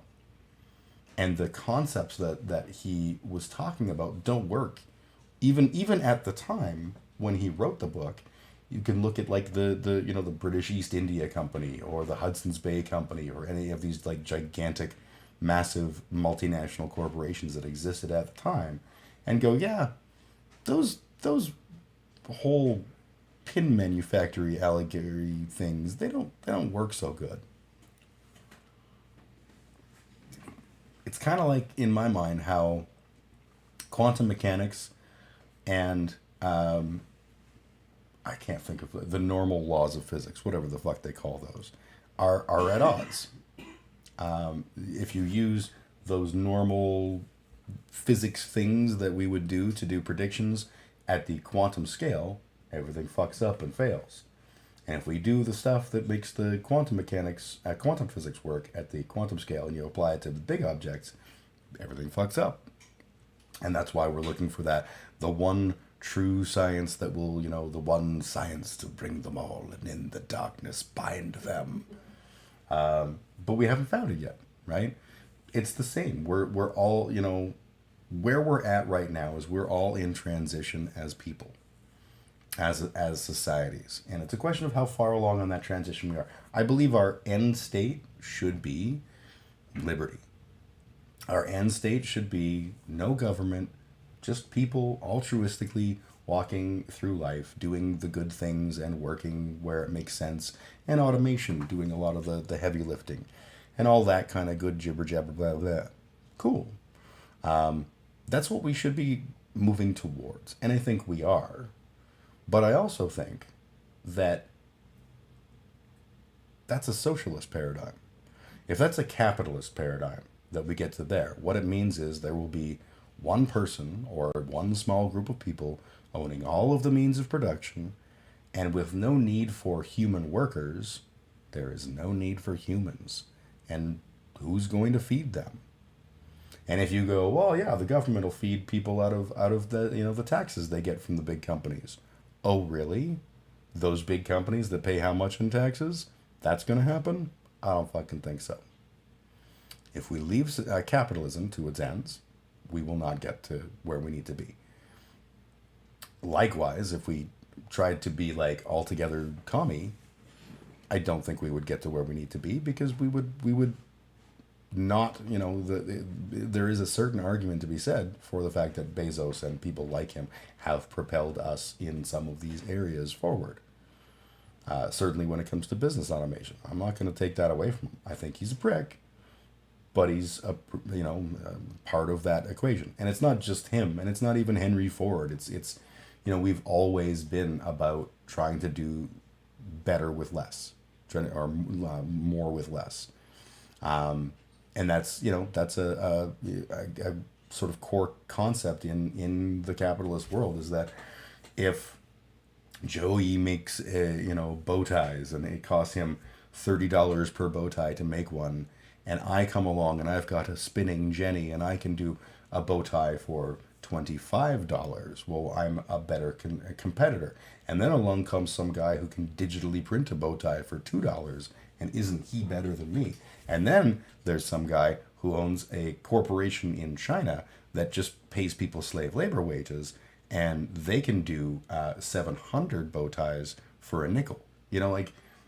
In capitalism, the right answer is always the most exploitative.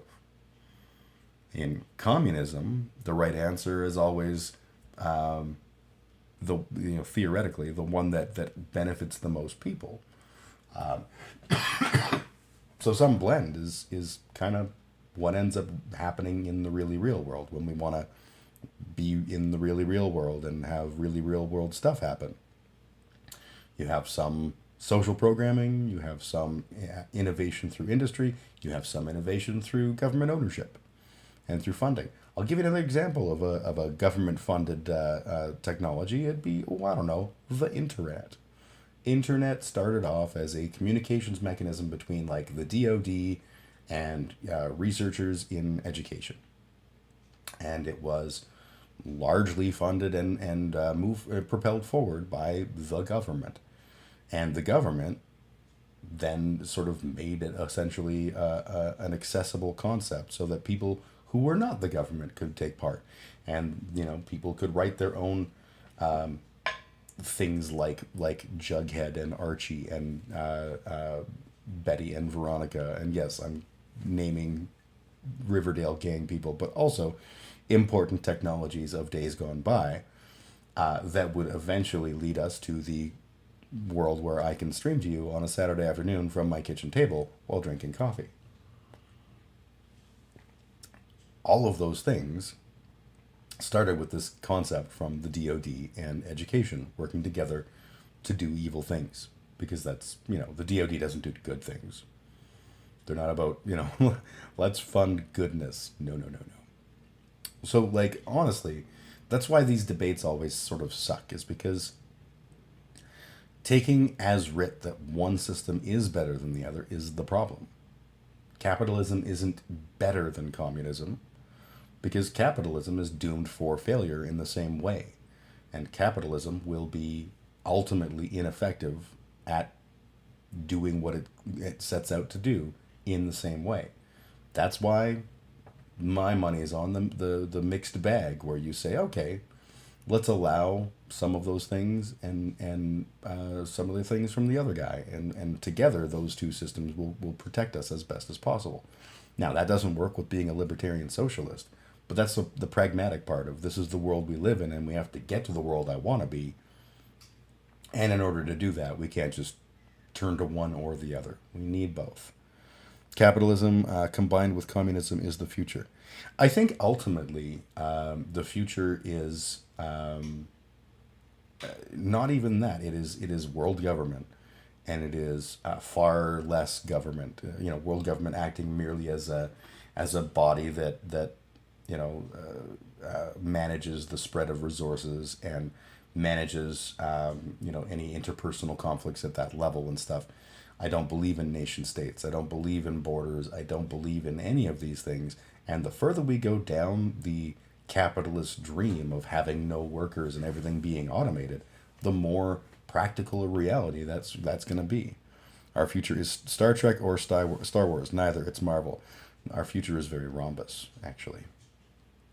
Rhombus for the future, for the win.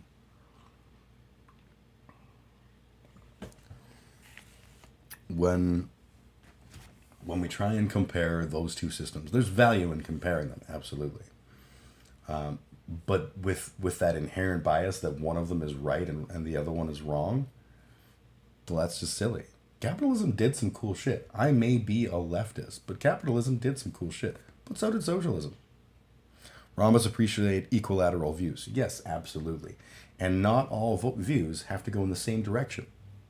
They just have to be views. It's all about the views, baby.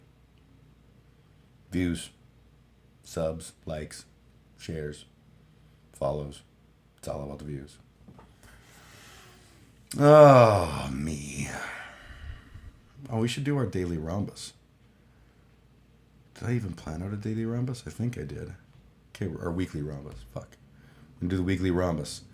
It'll be a surprise to me. Today's weekly rhombus is... I'm on the wrong tab. Today's weekly rhombus is... rhombus pilling. Obviously, me being a dork. The kids today say lots of cool things like, oh, yes, I am red-pilled, or I am blue-pilled, or I am black-pilled, or I am horse-pilled, or whatever. And apparently pills are the way things catch on. So let's be rhombus-pilled. Rhombus-pilled is being a rhombus. I don't fucking know. The weekly rhombus. Oh, hey, Restream.io. Hey, it's nice to see you here, Restream.io. I have received 100 messages today with Restream chat. That's so weird that you would point that out. Oh my God, you're like counting or something? I don't know. Just kidding. That's like a bot. It's a bot that shows up every time I hit 100 messages. If it shows up at any other time than that, I have no idea because I'm not that cool. Rhombuses can be acute or even obtuse. It's true. That's true. Rhombuses, they know boundaries, but they aren't too limited. Their boundaries are maybe less so than something like, a circle or a square. Rhombus is the way. Rhombus is the way of the future. A rhombus leans whatever direction necessary in order to keep on rhombusing. That's what rhombuses do. Rhombuses aren't bound by your dictates of 90-degree angles. You can have as many angles as you want. As long as they all total 360 degrees, it really doesn't fucking matter. Be rhombus-pilled. Be flexible in your angles and in your opinions. Take the rhombus pill, and I will show you. I don't know what the fuck that's supposed to mean. It made a whole lot of sense in my head, and then I just said it, and none of it made sense. Don't red pill me, motherfucker. The whole red pill thing and black pilling, like, dude, can you just be like less awful? I'm all for men's rights, 100%. In the same way that I'm for women's rights. I am a feminist and also a believer in men's rights, but I'm not a men's rights advocate because men's rights advocate is slang for giant douchebag. And I don't want to be a giant douchebag. I'm 100% supportive of the idea that there are aspects of our society where men get the shaft, and we should be addressing those. I am 100% on board with those kinds of ideas. When those shafts are got out of unfair and unreasonable perspectives, like, for example, the fact that men have pushed for better standing in family court. I support that. I 100% do. Does that mean that women are the enemy? Probably not. I used to read a men's rights blogger, Heteronormative Patriarchy for Men, and it was really good. A guy named Ali Fogg. I don't know what became of him. I'm always worried that he became some super red-pilled Chester Cheetah freak, but I don't think that's the case. But I also haven't read his stuff in a long time, so if he's garbage, don't read that. But he would talk about things like Britain would release a study about the state of children under child welfare systems, and they would focus very heavily on what was going on with girls being victims of violence in foster care or sexual assault in foster care or whatever. And that would be what the British media would talk about. They'd be like, oh my goodness, the poor girls are being victimized by the system. And then Ali would read the document and be like, yeah, but if you look at the numbers, it's like, 40, I'm using bullshit numbers here. This is not real. So, whatever. But like 40% of girls in the care system, for example, are being abused. Again, bullshit number. And then like the number beside it will be like, and 60% of boys. And he would raise that and be like, it's not that I don't think that 40% of women is a terrible number. I think both are terrible numbers, and both require very specific processes to protect those children. So yeah, we absolutely need to have a conversation about the victimization of women who are children, girl children in care, but we also have to have that conversation about boy children in care, and they may have very different scenarios behind them. So we need to address them appropriately and accordingly, but we can't just focus on one gender, because that's what we did in the past. Was we focused on men and men's issues and pretended that women didn't actually exist. And now that we've recognized that they do exist, we have to make sure that we're not doing the exact opposite thing. I'm 100% cool with that. That is not the same as being a men's rights advocate in today's nomenclature. And yeah, I used a school word. All right, I'm going to pause for the going outside part, which means you guys are going to get some more of that delicious music. I'll switch the track so you don't have to listen to my Muzak version of Bryan Adams anymore. We'll go with Ribnar.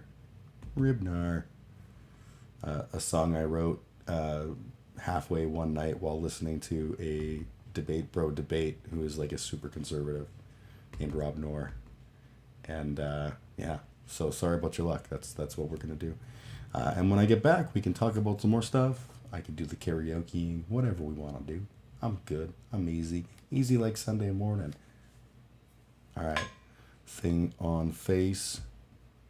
Oh, wrong thing on face. Why am I getting that thing on my face? That's the thing on my face. Thing on face. Music. Microphone muting.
Have returned. I see I Am Canadian is bidding his adieu. Take care, my friend. If you're still on and still capable of hearing, I hope you have a great week. I hope you're well. All that kind of stuff. And that leaves me with only one really person talking in the chat, and that's my good pal. She Loves Puns. So I guess we'll jump into some karaokeing. I originally came up with the concept of karaokeing as part of my stream out of my fear of Bezos, which is a bizarre thing. I was looking at it from the perspective of, eventually I may become, large enough of a streamer that people are tempted to do things like give me subscription money and all that kind of stuff. And I was like, I don't want that. I don't want to give Bezos any money. And then I was like, well, but if they want to give money, how do I do that? And then I had this whole, I went down this path of creating what I called the weekly humiliations, which would be like, okay, well, we'll do things and it'll be like rewards for tipping. And then I realized that I don't want tips. I don't want money. I'm doing this out of fun. So I'm just going to sing some fucking karaoke. And chat, feel free to suggest songs, because on my own, I'll only come up with terrible things. Last week, I remember singing,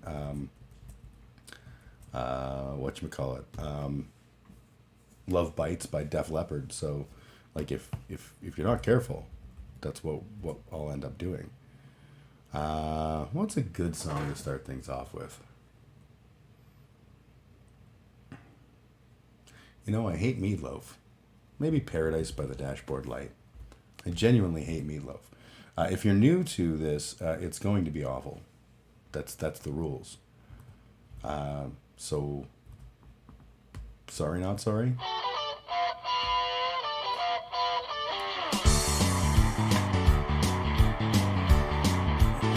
Well, I remember every little things, if it happened only yesterday. Parking by the lake at night, was not another car in sight. And I never had a girl looking any better than you did. And all the kids at school, they were wishing they were me that night, because, sexuality's gross. And now our bodies are oh so close and tight. It never felt so good, it never felt so right. And we're glowing like the metal on the edge of a knife. Glowing like the metal on the edge of a knife. Come on, hold on tight. Oh, come on, hold on tight. Though it's cold and lonely in the deep dark night, I can see paradise by the dashboard light. Ain't no doubt about it, we were doubly blessed. 'Cause we were barely 17 and we were barely dressed. Ain't no doubt about it, baby, gotta go on and shout it. Ain't no doubt about it, we were doubly blessed. 'Cause we were barely 17 and we were barely dressed. Baby, don't you hear my heart? You got it drowning out the radio.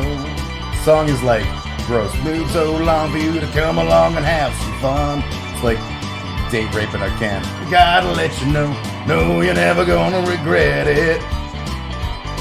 So open up your eyes, I got a big surprise. It'll feel alright, well, I wanna make your motor run. And now our bodies are oh so close and tight. It never felt so good, it never felt so right. And we're glowing like the metal on the edge of a knife. Glowing like the metal on the edge of a knife. Come on, hold on tight. Oh, come on, hold on tight. Though it's cold and lonely in the deep dark night, I can see paradise by the dashboard light. Though it's cold and lonely in the deep dark night,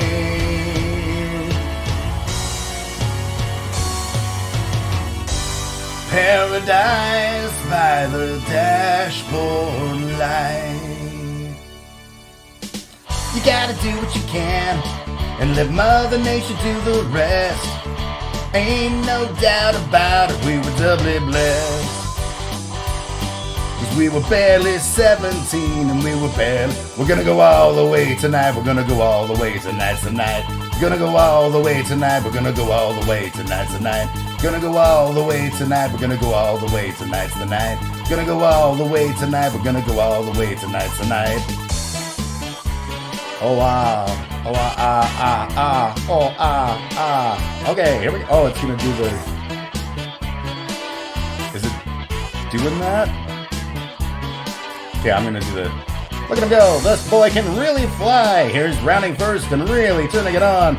He's not letting up at all. That's gonna be the ball. Oh fuck! I can't read that. What a throw! He's gonna slide in head first. Here he comes. He's out. No wait, safe at second base. This kid can really make it happen out there. Batter steps up to the plate. Here's the pitch. He's going in. And he's gonna try for the third. He's gonna throw. He's in the shit in the third. Holy cow! Stolen base. He's taking a pretty big lead out there, almost daring him to try and pick him off. The pitcher glanced over, lines up, and it's bunted. Bunted down the third baseline like a suicide squeeze is on. Oh, here he comes. Oh, it's gonna be close. Fuck, shit, fuck. Stop right there. No, right now. Oh, that's too high. Before we go any further, do you love me? Will you love me forever? Do you need me? Will you never leave me? Will you make me so happy for the rest of my life? Will you take me away? Will you make me your wife? Will you love me? Will you love me forever? Oh, too high. Will you never leave me? Will you make me so happy for the rest of my life? Will you take me away? Will you make me your wife? No. Oh, yeah, it's too high. It's too high. Before we go any further, do you love me? Will you love me forever? And now the sleazy guy like, let me sleep on it. Baby, let me sleep on it. Let me sleep on it. I'll give you an answer in the morning. Let me sleep on it. Baby, let me sleep on it. Let me sleep on it. I'll give you an answer in the morning. Let me sleep on it. Baby, let me sleep on it. Oh, sleep on it. Let me sleep on it. I'll give you an answer in the morning. I gotta know right now, do you love me? Will you love me forever? Do you need me? Will you never leave me? Will you make me so happy for the rest of my life? Will you take me away? Will you make me your wife? I gotta know right now. Before we go any further, do you love me? Will you love me forever? What's it gonna be, boy? Come on, I can wait all night. What's it gonna be, boy? Yes. Is it gonna be, boy? Yes or no? Sleep on it. Baby, baby, let me sleep on it.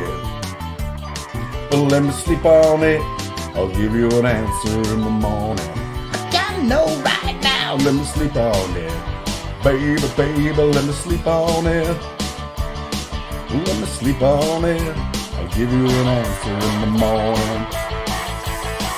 Gotta know right now.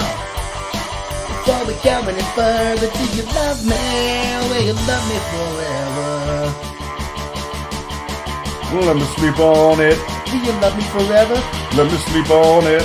Will you love me forever? I couldn't take it any longer. Loud, I was crazy, but my feeling came upon me like a tidal wave. I started swearing to my God and on my mother's grave that I would love you till the end of time.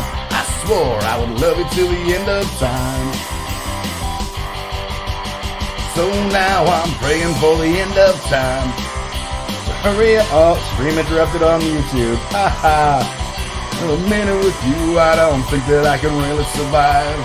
I'll never break my promise or forget my vow. But God only knows what I can do right now. I'm praying for the end of time. It's all that I can do. Praying for the end of time so I can end my time with you.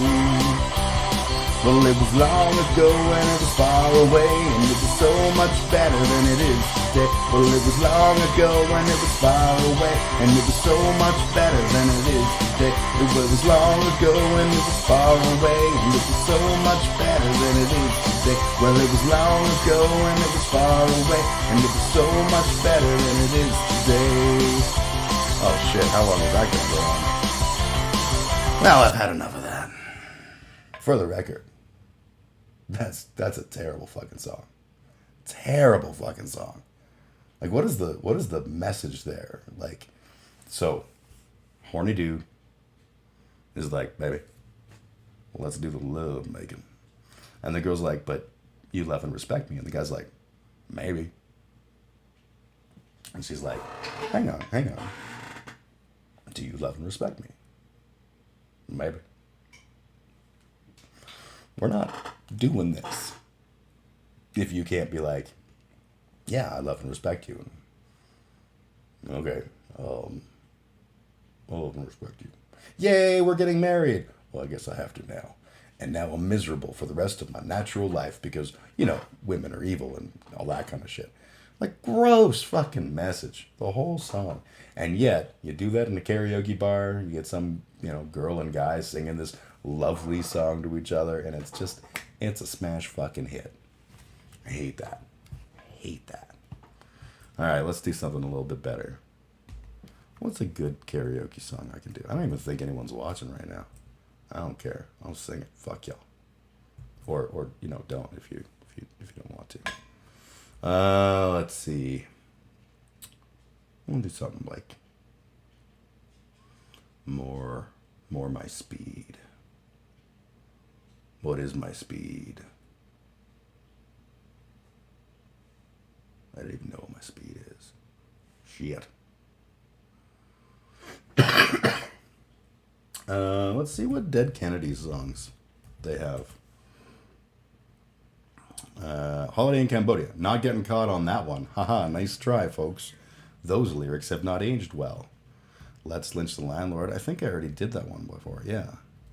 Kill the Poor. That seems... Since we were talking about some good Christian values, let's do a little Kill the Poor. I hope it gives me a starting note. I only kind of halfway remember this, how it goes.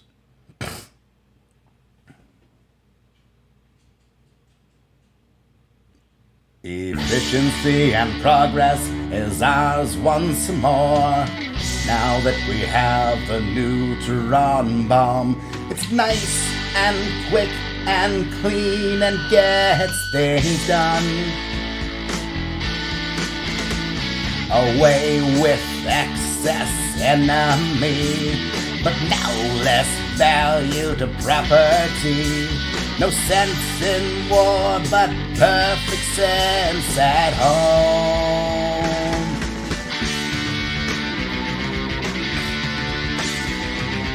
Sun beams down on a brand new day. No more welfare tax to pay. Unsightly slums gone up in flashing light. The jobless millions whisked away. At least we have more room to play. Our systems go to kill the poor tonight. Gonna kill the poor. Kill the poor. Kill the poor tonight. Behold the sparkle of champagne. The crime rate's gone, feel free again. Oh, life's a dream with you, Miss Lily White. Jane Fonda on the screen today. Convince the liberals it's okay. So let's get tranced to dance the way the night. While they kill the poor. Kill the poor. Kill the poor tonight. Kill the poor. Kill the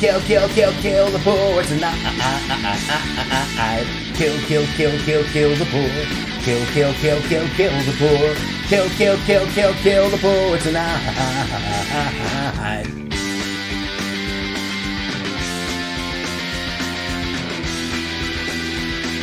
I love the Dead Kennedys. Like, some of it hasn't aged well in terms of, like, you know, lyrical content and folk stuff, but, like, the concepts behind the band, the things that they talked about, so good.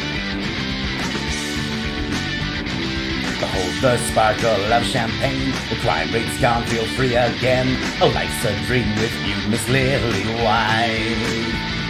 Jane Fonda on the screen today. Convince the liberals it's okay. So let's get dressed to dance away the night. While they kill the poor. Kill the poor. Kill the poor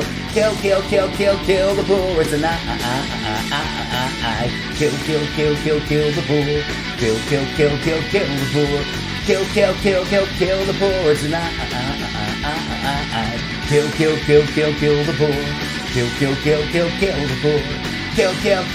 Kill the poor tonight.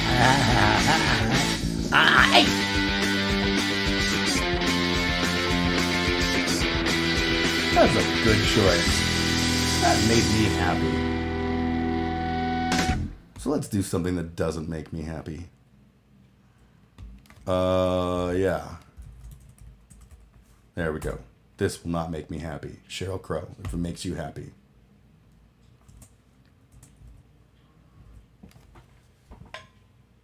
I don't really know if I know this song.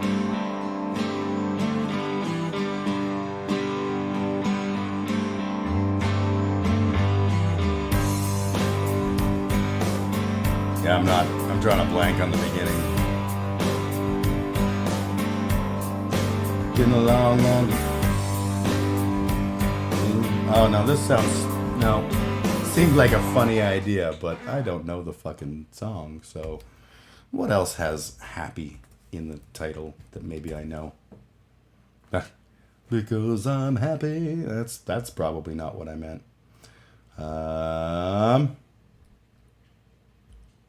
There we go. Bobby McFerrin. Don't worry, be happy. This one I do remember.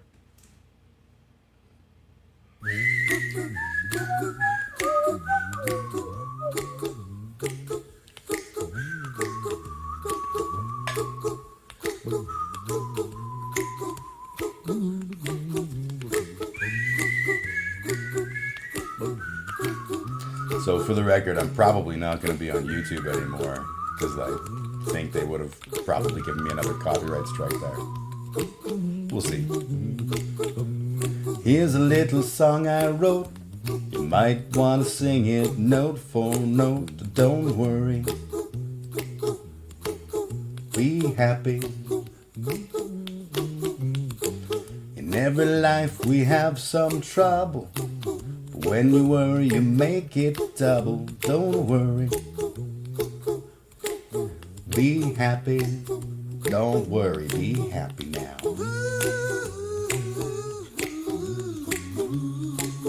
Don't worry. be happy. Don't worry, be happy.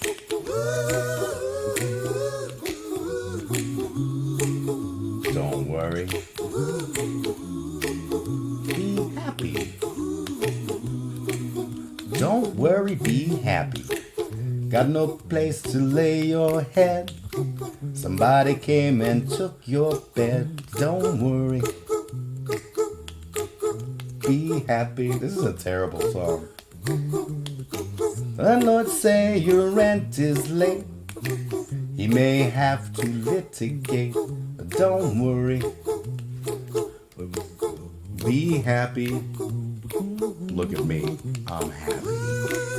Yeah, this isn't working. This isn't working at all. This is not working. Alright, we'll do American Pie. I don't even... No, oh, wait, Stand By Me. No, that... What the fuck? Shit. Things are happening. There we go. Stand By Me. I think I did American Pie once before. Stand By Me. Maybe this will be good. Maybe. Maybe not. If it's not, well, that's what you get. You were warned. I warned you. Why do I feel like my screen is... That'll work. Yeah, hopefully. Yeah.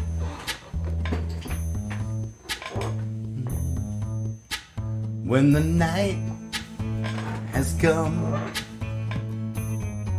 and the land is dark and the moon is the only light we'll see. No, I won't be afraid. Oh, I won't be afraid. Just as long as you stand by me. So darling, darling, stand by me. Oh, stand by me. Oh, stand by me. Stand by me. If the sky that we look upon should tumble and fall, or the mountains should crumble to the sea, I won't cry, I won't cry, no, I won't shed a tear, just as long as you stand by me. And darling, darling, stand by me. Oh, stand by me. Oh, stand now. Stand by me. Stand by me. This is like the classic example of that simple rock and roll blues chord progression.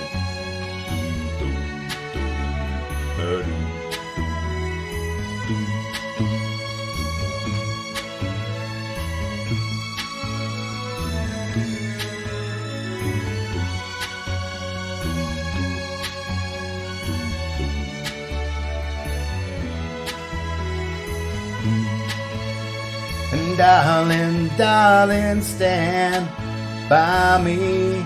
Oh, stand by me. Oh, stand now. Stand by me. Stand by me. Whenever you're in trouble, won't you stand by me? Oh, stand by me. Oh, stand now. Stand by me. Yeah. Yeah. Yeah. Yeah. I'm gonna do one more song and I'm gonna call it.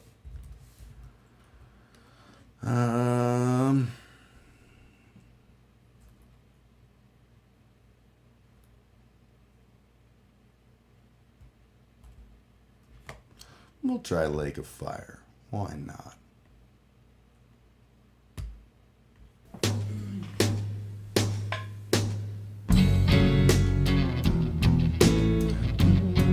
This is probably high, but whatever.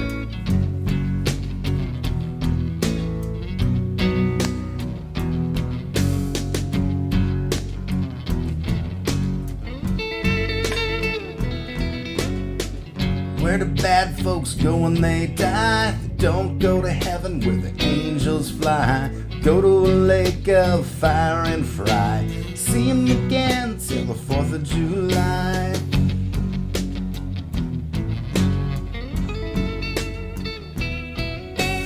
I knew a lady who came from Duluth, bit by a dog with a rabbit tooth.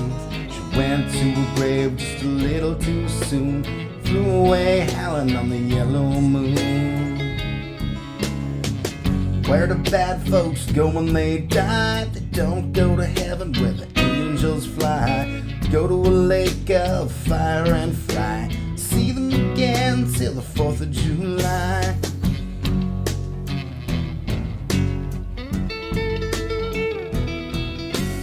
People cry and people moan, look for a dry place to call their home. Try to find some place to rest their bones, while the angels and the devils try to make them their own. Where do bad folks go when they die? They don't go to heaven where the angels fly. Go to a lake of fire and fry. See 'em again till the 4th of July. That's it. That's it. Alright. Yeah, I think that's my long ass outro.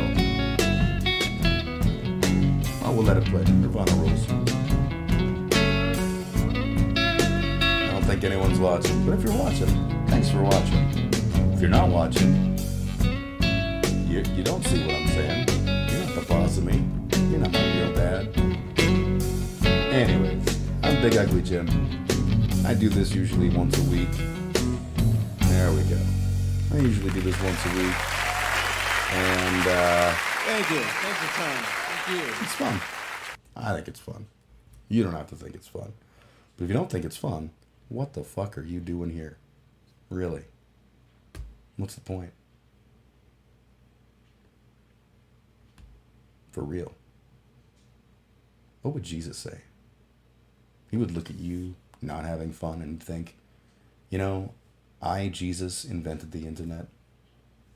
I inspired Al Gore. I reached into his head and I planted the idea of an information superhighway, all so that we could have this one beautiful moment where a fat Canadian would sing the songs of a suicidal Seattleite.